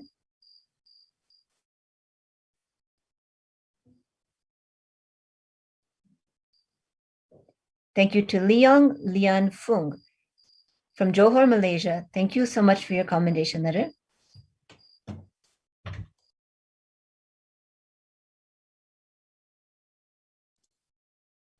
Thank you to Lau Yu Zuan from Johor, Malaysia. Thank you for your commendation letter.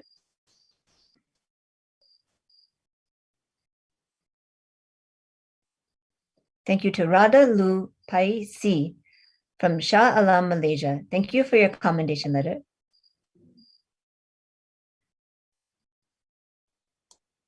Now from Australia, Wee Huang, Sydney, Australia. Thank you for your commendation letter. Now from the Netherlands, Wei Ping Ding, Utrecht, the Netherlands. Thank you for your commendation letter.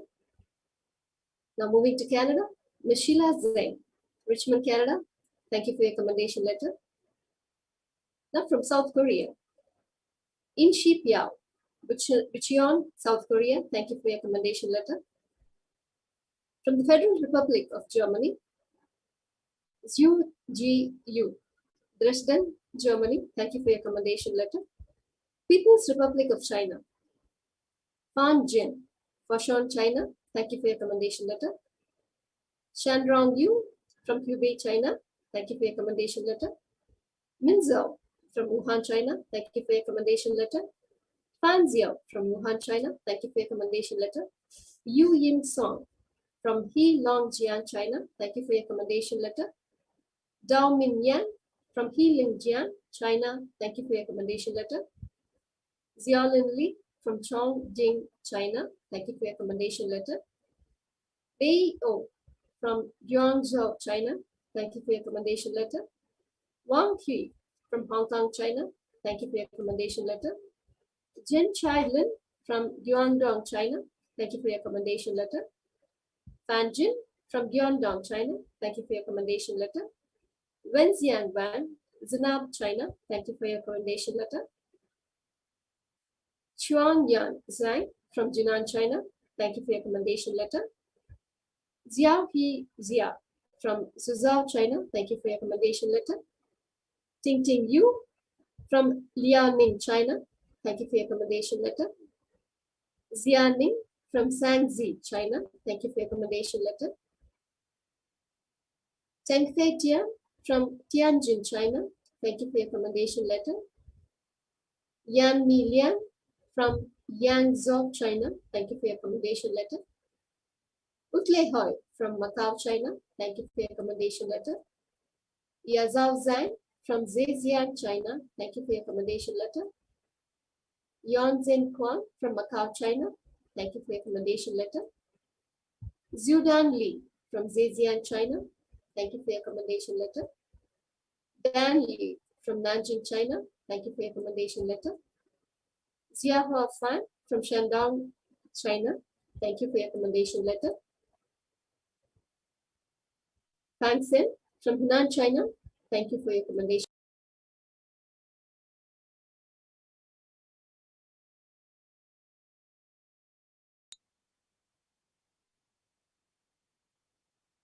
Shan Zhen from Hunan, China. Thank you for your commendation letter.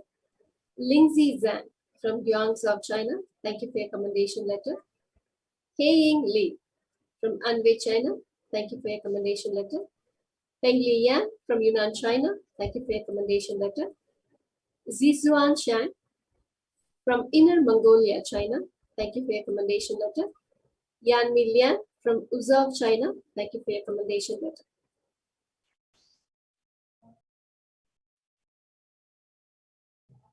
Now moving on to Hong Kong.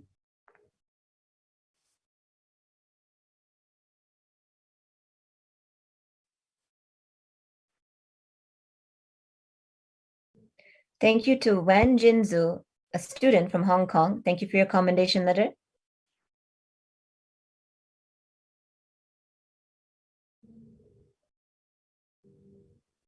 Thank you to Alice Se from Hong Kong, China. Thank you for your commendation letter.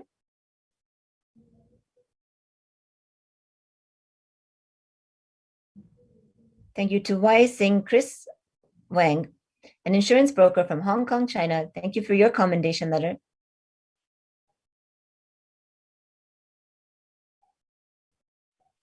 Thank you to Ananda Shankari, Director of Pur Nandini from Hong Kong. Thank you for your commendation letter.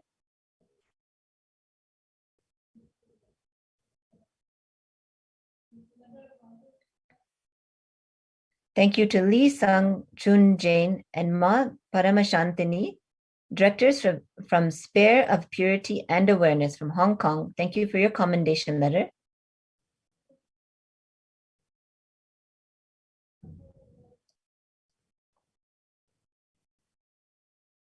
Thank you to Shi Hao Ryan Lee, an insurance manager from Hong Kong, China. Thank you for your commendation letter.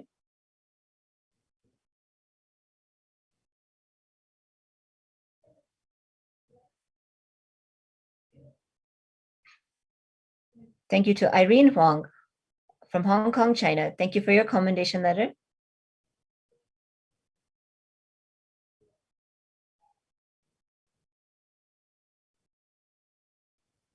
Thank you to Li Qiangzu, a freelancer from Hong Kong, China. Thank you for your commendation letter.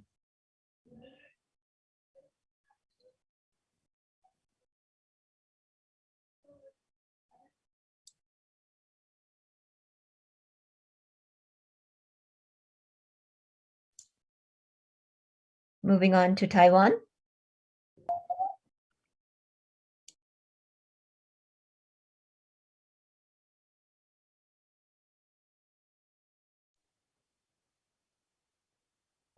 From Taiwan, Hong Zhu Chen from Yunlin, Taiwan. Thank you for your commendation letter. I'd like to thank Ho Chi Jun from Huaxuan, Taiwan. Thank you for your commendation letter. Lo Zi Yu from Taoyuan, Taiwan. Thank you for your commendation letter. Ying Wen Zhu from Taoyuan, Taiwan. Thank you for your commendation letter. Xu Ling Sun from Tainan, Taiwan. Thank you for your commendation letter. Chuan Zhu Li from Yilan, Taiwan. Thank you for your commendation letter. Brandy Chow from Pingtung, Taiwan. Thank you for your commendation letter. Ichun Chuo from Taipei, Taiwan. Thank you for your commendation letter. Peking Wu from New Taipei City, Taiwan. Thank you for your commendation letter. Hong Su Chen from Yunlin, Taiwan. Thank you for your commendation letter. Feng Fang Tseng from Taipei, Taiwan. Thank you for your commendation letter. Ting In Chu from Taoyuan, Taiwan. Thank you for your commendation letter. Chao Li Chia from Taoyuan, Taiwan.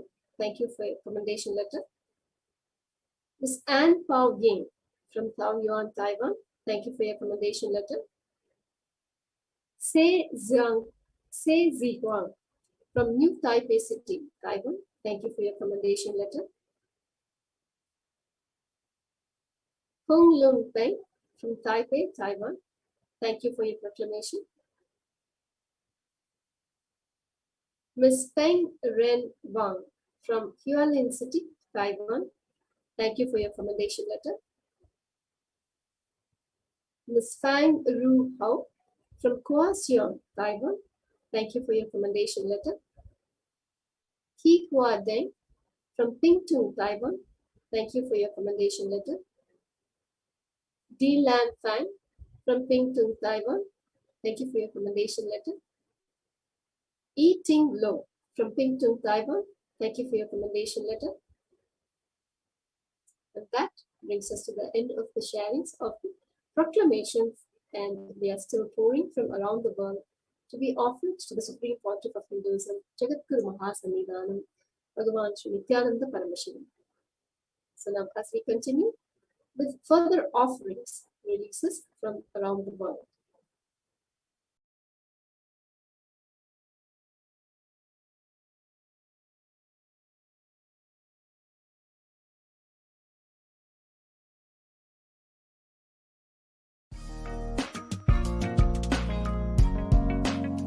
We get you health. We get you ability to build beautiful relationships in your life. We get you direct spiritual support, and we make sure you become wealthy.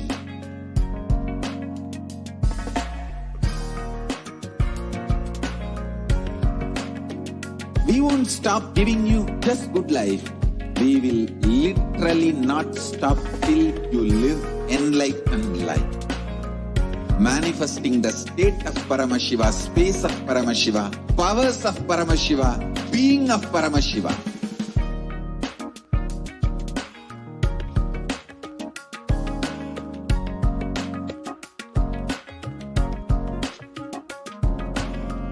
Whole world should become Ekailashians. I want the whole world to know Hindus have something great to contribute to the world.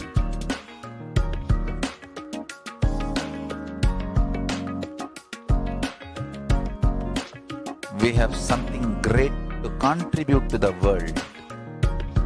Let us do that.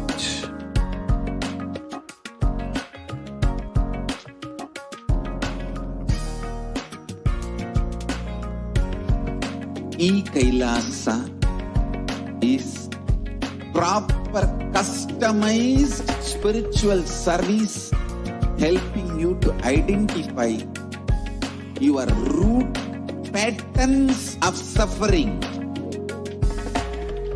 We have perfected the science of helping every individual from every cultural, religious, nationality background.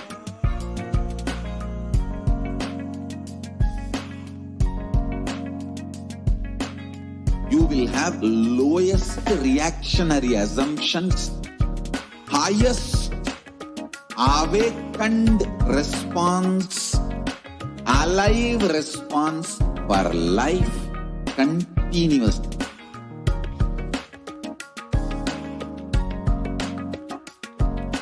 E-Kailasa is enlightenment ecosystem, really enlightenment itself in your own home, wherever you are.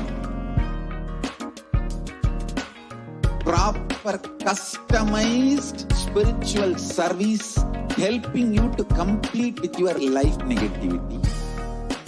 Withdrawal from life, self-hatred, self-denial, self-doubt, so much of tiredness, laziness.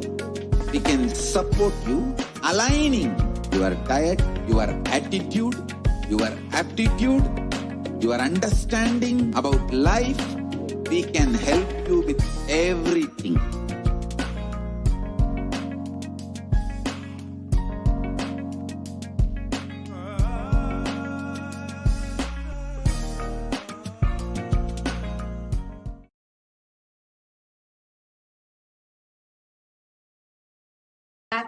Nithyanandam, welcome back, dear viewers. And so far we saw the various commendation letters and proclamation letters from all across the globe that were offered at the lotus feet of the Supreme Pontiff of Hinduism. And now we are going to see some more releases that were offered from various departments of Kailasa. So the first one that we are going to be seeing is the Prasthanatraya, the offering of Prasthanatraya, Swamiji Paramashiva himself has bestowed this as a gift for the whole of humanity on the auspicious occasion of Guru Purnima. So let us now take a look at the Prasthanatrayi release. Nithyanandam.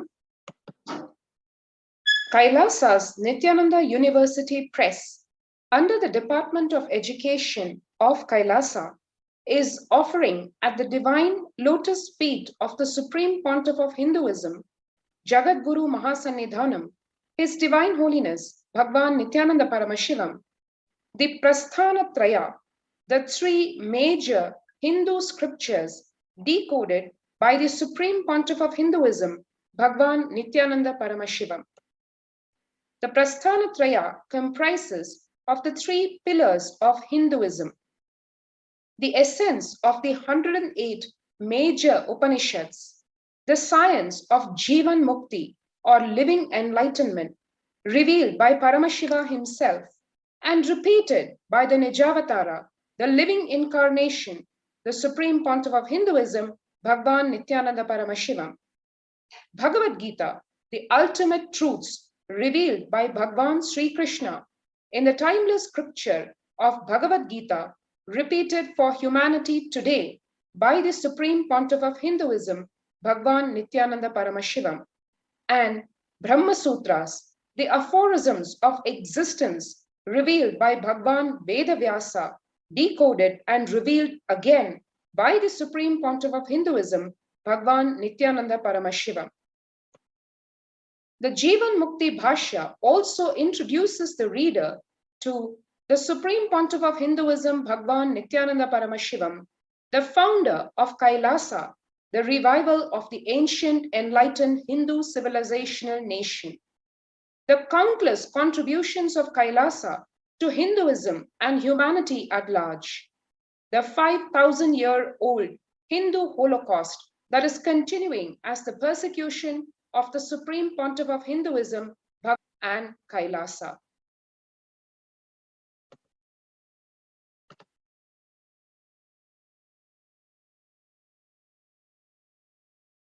Yes.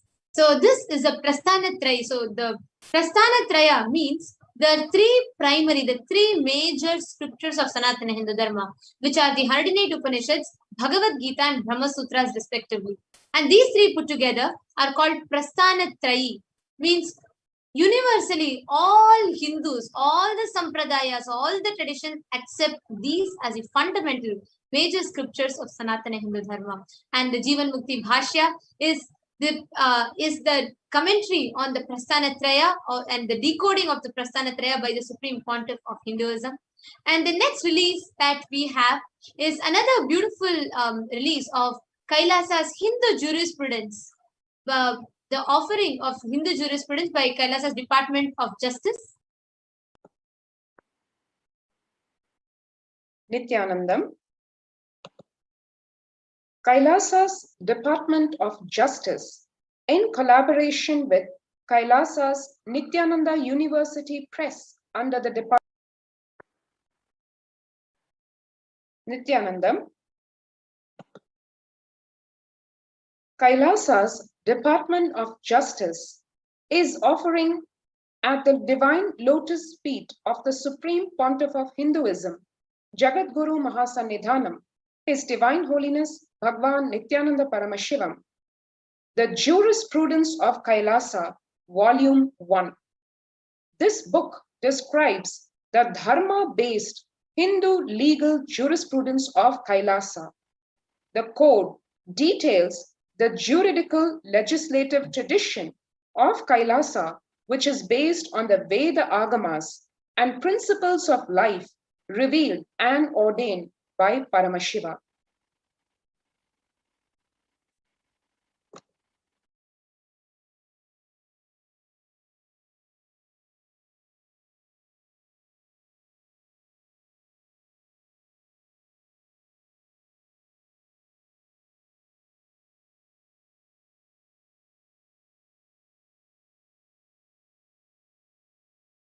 Yes.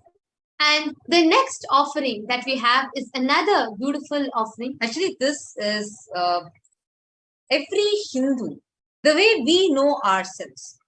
It is based on what we have learned about Hinduism. See, the history literally determines 50% of the way how you cognize about yourself and your entire lineage. Unfortunately, for us Hindus, even in the history textbooks, we are taught our history as mythology.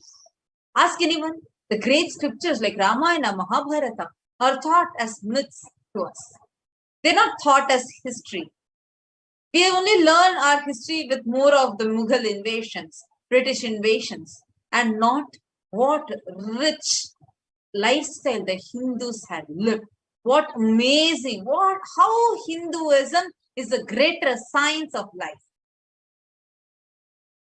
The Supreme Pontiff of Hinduism has now compiled this entire Sanatana Hindu Dharma, and this book is a small glimpse of that, which talks about the grand narrative of Hinduism. And as a gift to the whole of humanity, on the auspicious day of Guru Purnima, the Supreme Pontiff of Hinduism has gifted this book. Nithyanandam. Kailasa's Department of Justice, in collaboration with Kailasa's Nithyananda University Press under the Department of Education of Kailasa, is offering at the Divine Lotus Feet of the Supreme Pontiff of Hinduism, Jagadguru Mahasannidhanam, His Divine Holiness Bhagwan Nithyananda Paramashivam, Kailasa, the Grand Narrative of Hinduism. This book introduces the reader to the Supreme Pontiff of Hinduism, Bhagwan Nithyananda Paramashivam, the founder of Kailasa, the revival of the ancient enlightened Hindu civilizational nation, the countless contributions of Kailasa to Hinduism and humanity at large, the 5,000-year-old Hindu Holocaust that is continuing as the persecution of the Supreme Pontiff of Hinduism, Bhagwan Nithyananda Paramashivam, and Kailasa.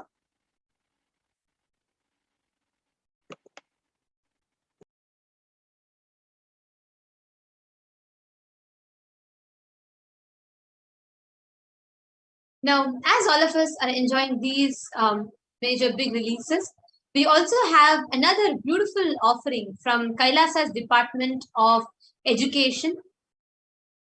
One-stop shop for all of the Hindu scriptures, for you to be able to access all these scriptures on Hinduism, palm leaves, and learn about Hinduism sitting right on your couch, but accessing the authentic documents, accessing the authentic scriptures and authentic texts. Actually, not just the texts, not just the scriptures, but everything about Hinduism. Whether literally a Wikipedia of Sanatana Hindu Dharma.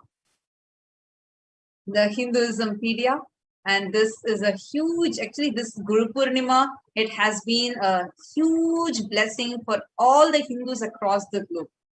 Given that the way how during the pandemic especially, the increased rate of violence against Hindus, violence against Asians. So when all these are soaring high, this time the Supreme Pontiff of Hinduism has literally given some amazing boons, which will not just protect the Sanatana Hindu Dharma, but also to give the Hindus the individual strength.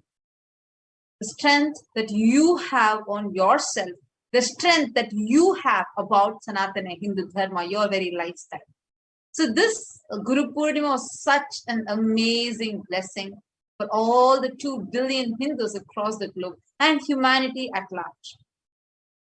The Sanatana Hindu Dharma is not just a religion, but it's a greater science of life.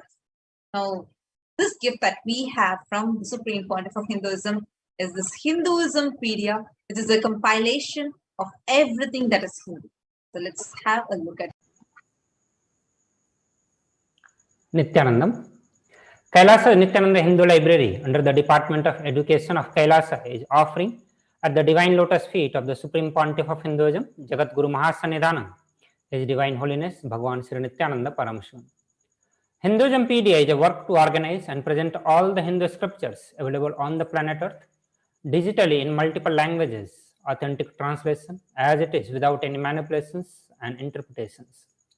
All the Hindu scriptures from the Vedas, Agamas, Puranas, Smritis, Dharmashastras, the books written by the Acharyas, commentaries, Bhasyas, Tikas, Vartikas, everything available on the planet Earth, all the source books of Hinduism, commentaries on Hindu source books, everything available on the planet Earth as of now. We are collecting, archiving, time capsuling, organizing, and making it available to the whole world. Today, we are offering a new user interface with a more organized presentation of digital books, wiki articles, dictionaries, and e-texts. With the blessing of our beloved Guru, the Supreme Pontiff of Hinduism, Jagat Guru Mahasannidhanam, His Divine Holiness Bhagavan Sri Nithyananda Paramashivam, we humbly offer the Hinduismpedia user interface at the feet of our beloved Guru, the Supreme Pontiff of Hinduism, Jagat Guru Mahasannidhanam, His Divine Holiness Bhagavan Sri Nithyananda Paramashivam.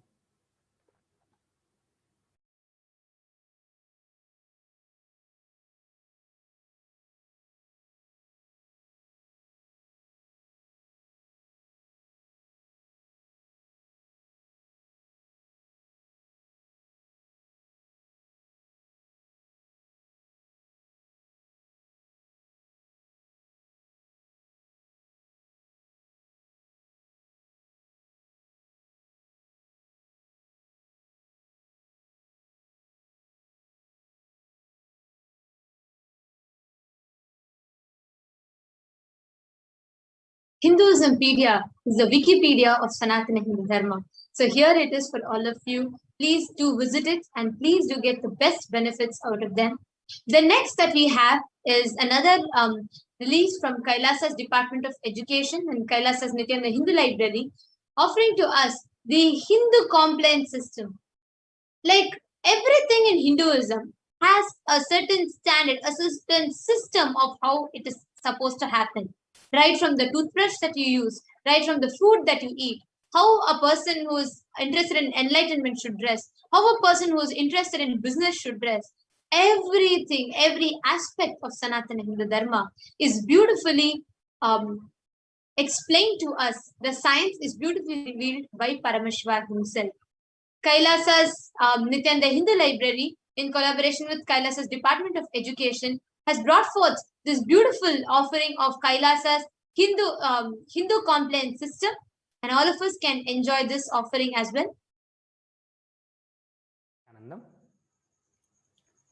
Kailasa's Nithyananda Hindu Library under the Department of Education of Kailasa is offering at the divine lotus feet of the Supreme Pontiff of Hinduism, Jagat Guru Mahasannidhanam, His Divine Holiness Bhagavan Nithyananda Paramashivam. Kailasa's Hindu compliance system. Sanatana Hindu Dharma is not just a religion, it is a greater science. Hinduism is the most sophisticated scientific representation of existential truth, catered to every unique system of thought capable by the human mind. For the last 2 decades, the Supreme Pontiff of Hinduism, Jagat Guru Mahasannidhanam, His Divine Holiness Bhagavan Sri Nithyananda Paramashivam, has been reviving all the aspects of Hindu tradition which give life solutions to all problems. These life solutions from Veda Agama were once followed by more than 33% of entire mankind. Furthering his mission and vision of supporting humanity with the best of what Hinduism has to offer, His Divine Holiness Bhagavan Sri Nithyananda Paramashivam has guided Hindu compliance system to formulate these life solutions from the Veda Agamas in the form of user-friendly Hindu standards. Hindu compliance system has a total of 600 standards from the various Agamas, Purana, Bhagasastra in 7 major categories: food standards, lifestyle standards, power manifestations, sacred arts, town planning, fashion standards, and temple managements and rituals. With the blessings of our beloved Guru, the Supreme Pontiff of Hinduism, Jagat Guru Mahasannidhanam, His Divine Holiness Bhagavan Sri Nithyananda Paramashivam, we humbly offer the Hindu Compliance System website at the feet of our beloved Guru, the Supreme Pontiff of Hinduism, Jagat Guru Mahasannidhanam, His Divine Holiness Bhagavan Sri Nithyananda Paramashivam.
The Hindu complaint system is a very beautiful offering brought forth by the Kailasa's Department of Education.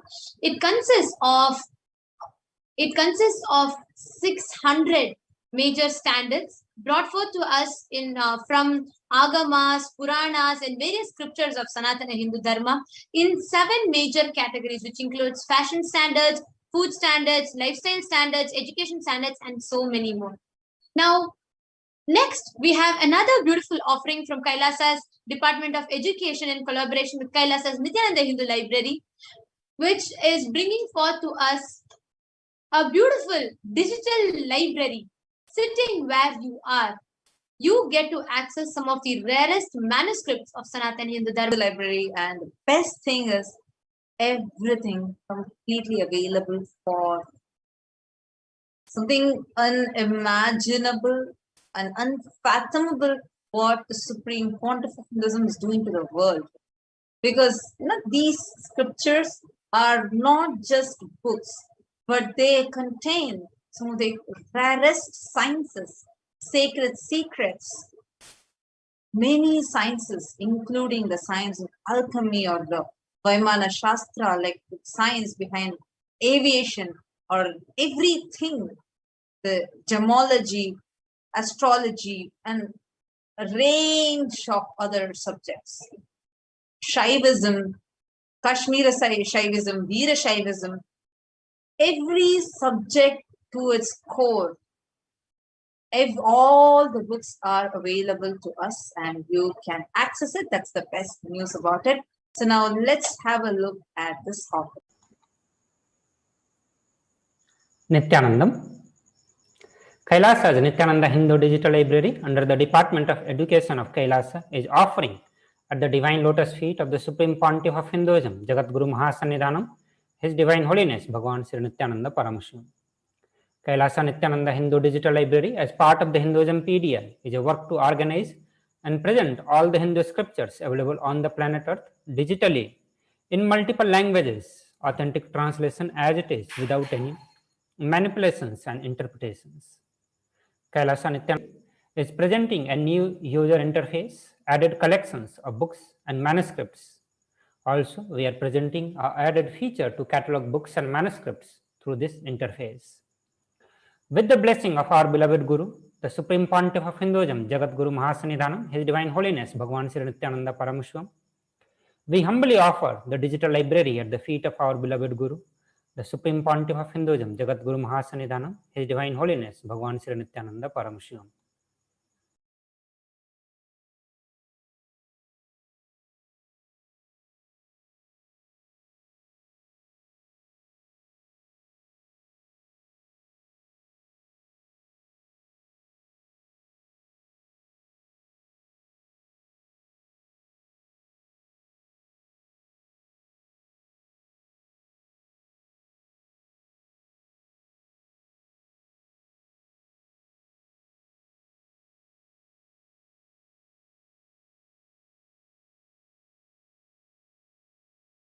The next gift that we have from Kailasa is a very, very, very exciting one.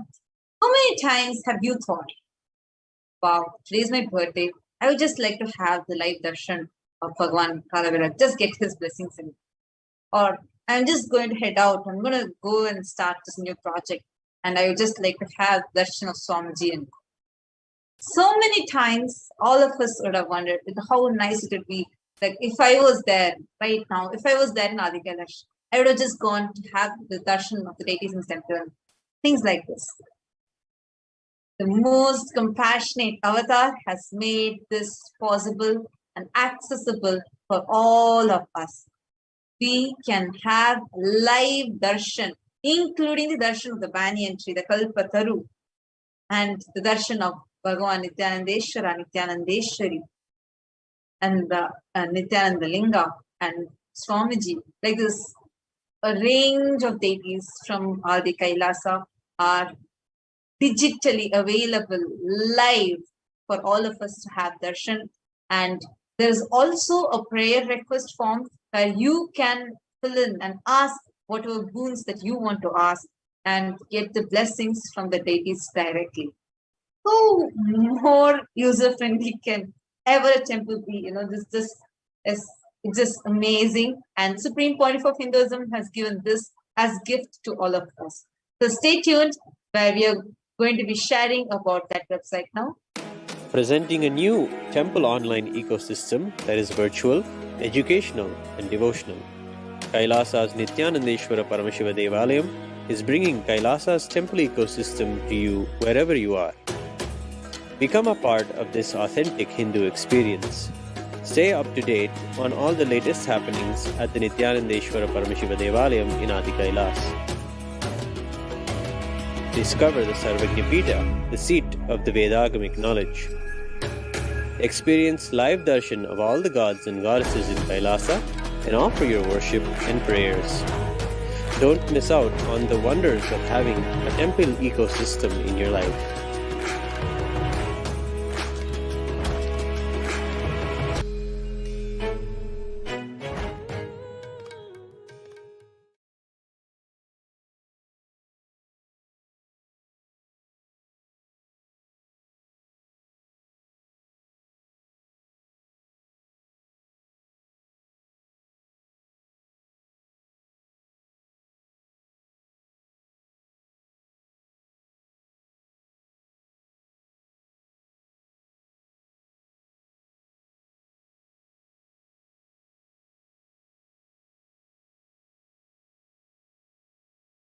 Yes. And the next offering that we have is, now we saw about education and all and the temple, and next is from Kailasa's Department of Food and Agriculture, and Kailasa's Nithyananda Annalaya is bringing forth its offering of the Bhaga Shastra, the Hindu cookbook with 100 plus recipes now made available to us. Actually, we eating having whatever food, the recipes, everything, completely as per what Paramashiva describes. And this is something amazing. Not just learning the recipes of how to cook, but even learning the fundamentals of what is taste and how Paramashiva describes taste. What directly along with the pramanas, learning with the translation of Bhaga Shastra. So this is something very exciting. So now we are going to be seeing about this offering.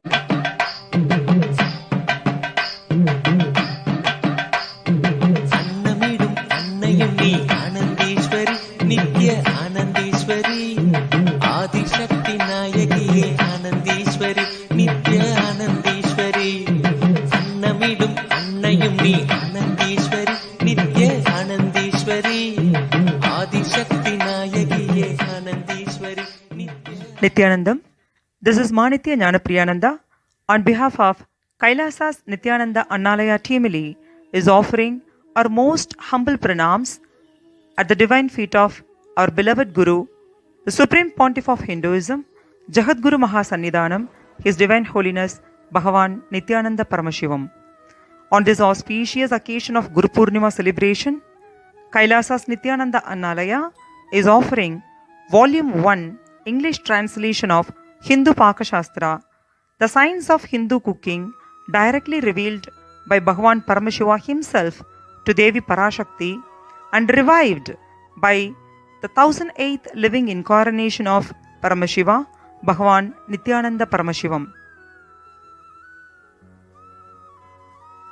It's not only just food, but life itself is digested in the stomach. What makes Bhagashastra so remarkable is that every sphere of cooking is explained in minute and meticulous details. One dare say, no such cookbook exists today that can match the depth and breadth of wisdom on the science of cooking in this textbook. No facet of cooking is overlooked. The detailed properties of grains, vegetables, fruits, herbs, spices, their qualities and impact on health, the shape and size of the utensils for cooking and storage, the method of cleaning, sorting, seasoning, pounding, grinding, frying, cooking, and the physical and the mental health of the cooks, trigunas, tridoshas, along with over 400 original recipes from across the subcontinent are directly revealed by Bhagavan Paramashiva himself. We are very delightful to offer such an ancient wisdom of knowledge at the divine feet of our beloved Guru. And I take this opportunity to thank with full of heart to our Nithyananda Timili, Ma Nithya Nanditanand, Ma Atira Suresh, Ma Rekha Rajesh, Vikesh, Kalyana Sundaram and Kavi Pradap for their contribution with utmost devotion and dedication and integrity to our beloved Guru. I seek Bhagavan's blessings for the entire team to be blessed with more Guru Bhakti and all auspiciousness. Thank you, Nithyanandam.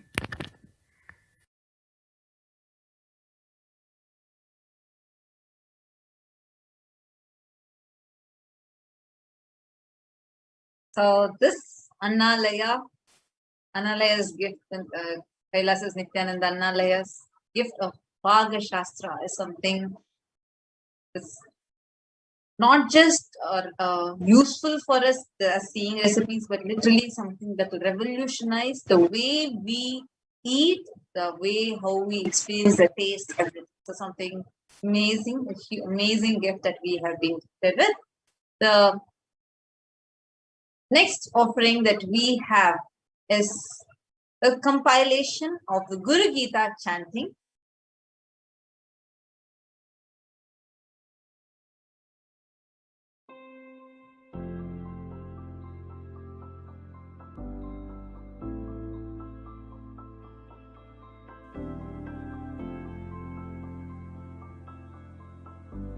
I still remember once, only one sloka of Guru Gita, Arunagiri Yogeshwara chanted and taught me. Nithyanandam Paramasugadam Kevalam Jnanamurtim. That's only sloka he chanted and taught. Just put his hand on my head, I just know the whole Guru Gita got downloaded. Even now I can chant the whole Guru Gita.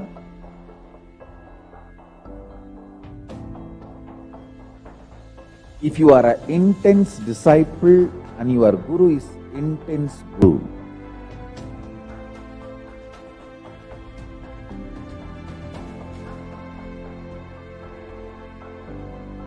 I want to assure all my disciples, I am an intense Guru. I take myself very sincerely. I take my responsibility as Guru very sincerely.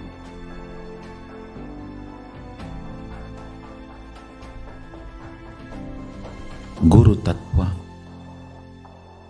is respected and revered in Sanatana Hindu Dharma far more than any idea of God. The highest idea of God is given the seat of third eye, but Sahasrara, the crown center, is given to Guru Tattva.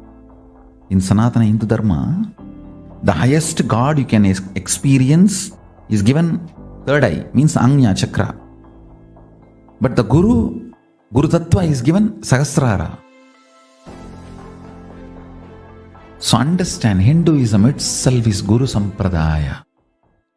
Parvatyuvacha Om Namo Deva Devesha Parat Parajagat Guru Twan Namaskurvate Bhaktya Sura Suranara Sada Vidhi Vishnu Mahendradyait Vandyaha Kalu Sada Bhavan Guru Seva Gaya Prokta Dehasya Dakshayo Vataha Tatpadam Vishnu Padam Syat Tatra Dattamanantakam Guru Murti Smare Nityam Guru Nama Sada Japet Guru Ragyam Prakurvita Guru Ranyanna Bhavayet Guru Vaktre Sthitham Brahma Prapyate Tat. This is a very beautiful offering of Guru Gita, which is now available to us in English for us to read and enjoy. Next, we have few more offerings from Kailasas around the globe. We have the offering of the first offering from Kailasa in San Jose. It's offering its expansion of the Nithyananda Jnanalaya in Kailasa in San Jose.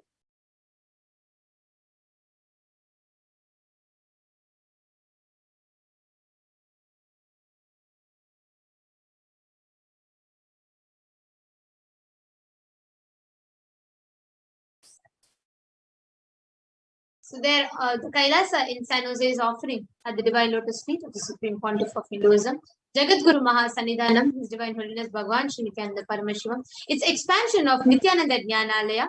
They have added 2,700 books in the categories of Shaiva Siddhanta, Kashmiri Shaivism, Veera Shaivism, Siddha books, Arunachala, Natha Sampradaya, Shaivagamas, Shaiva Puranas, palm leaf manuscripts, and more books. They have added 220 books on Shaivism and 500 books on the Jnanalaya topic. Now let's move on to some wonderful offerings from Kailasa's United Kingdom, Europe, and Africa, which is inaugurating 3 new satsang centers and 1 Padaka Mandir.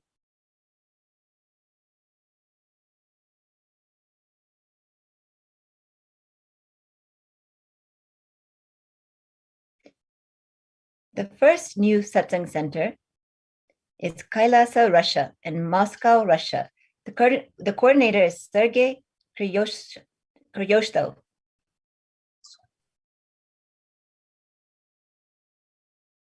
We have another new satsang center in Denelton, South Africa, Kailasa, South Africa. Coordinator is Bignoni Makonto.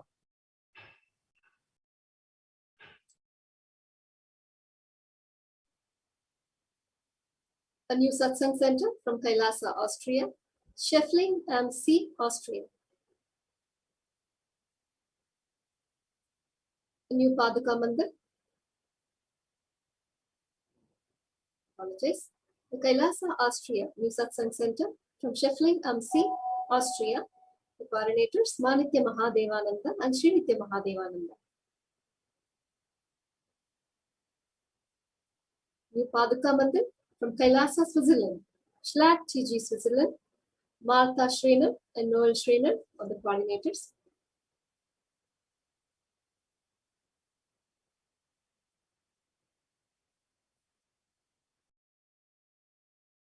The next offering is from Europe. We have 3 books that are translated in 3 different languages. One is the Living Enlightenment book, the Jivan Mukti book, which is translated and available for free download at Nityanandapedia.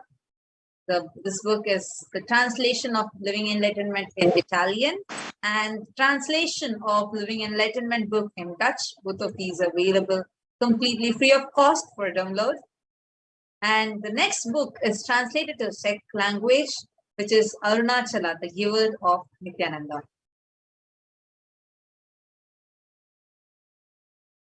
Next, we have inauguration of satsang centers in Middle Eastern zone. We have the satsang center in Doha, Qatar. And the next satsang center which has been inaugurated is from Muscat, Oman.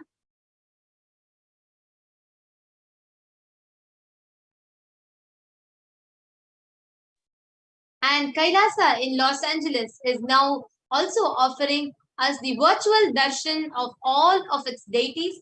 Now each of us can have the darshan of the deities at Los Angeles Temple online in their official website.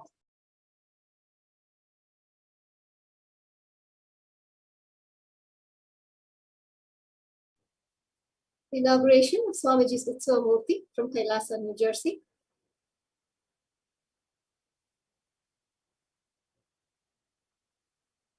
On the auspicious day of Guru Purnima, Kailasa, New Jersey, New York, inaugurated the Swamiji's Utsavamurti, blessed by the Supreme Pontiff of Hinduism, and they also offered Guru Homa on that auspicious occasion.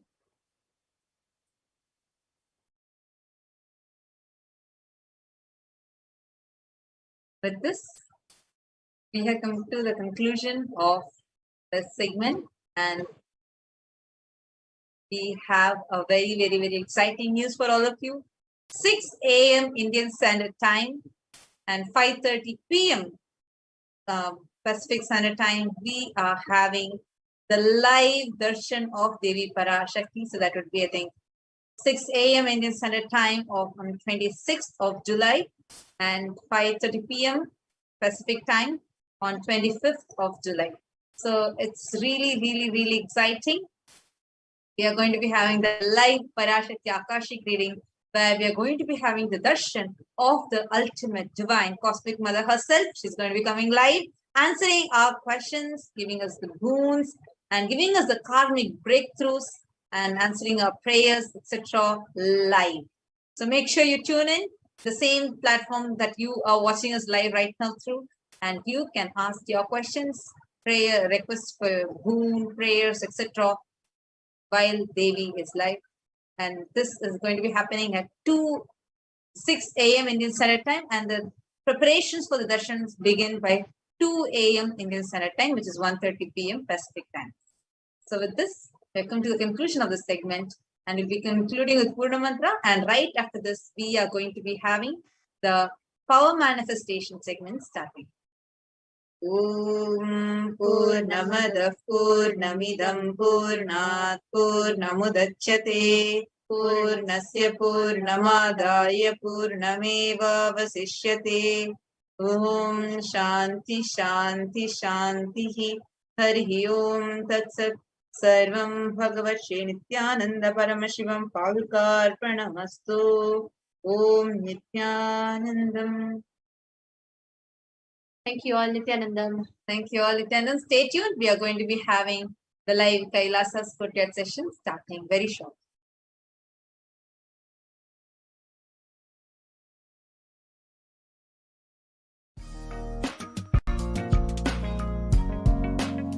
We get you health. We get you ability to build beautiful relationships in your life. We get you direct spiritual support, and we make sure you become wealthy.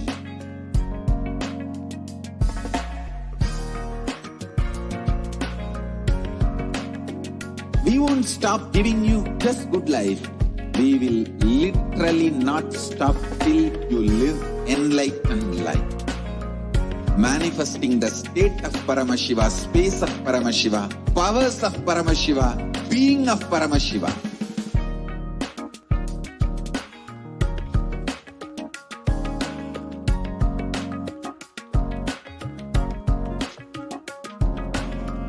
Whole world should become e-Kailashians.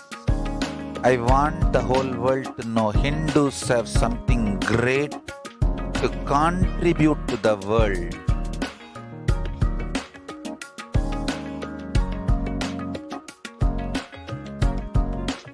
We have something great to contribute to the world. Let us do that.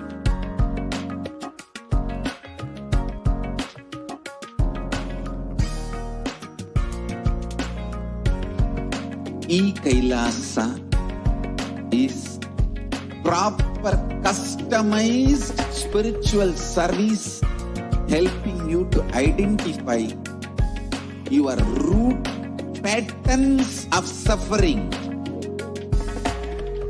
We have perfected the science of helping every individual from every cultural, religious, nationality background.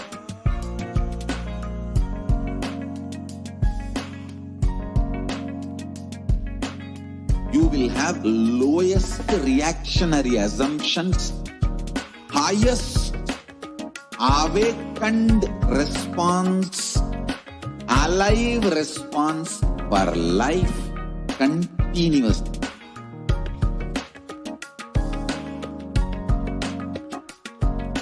E-Kailasa is enlightenment ecosystem, literally enlightenment.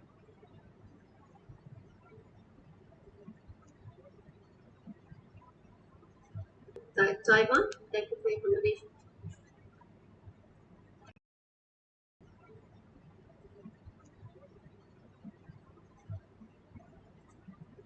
Taiwan. Ecosystem, literally enlightenment.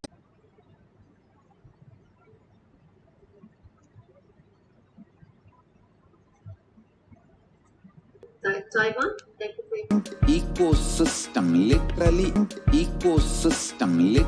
enlightenment.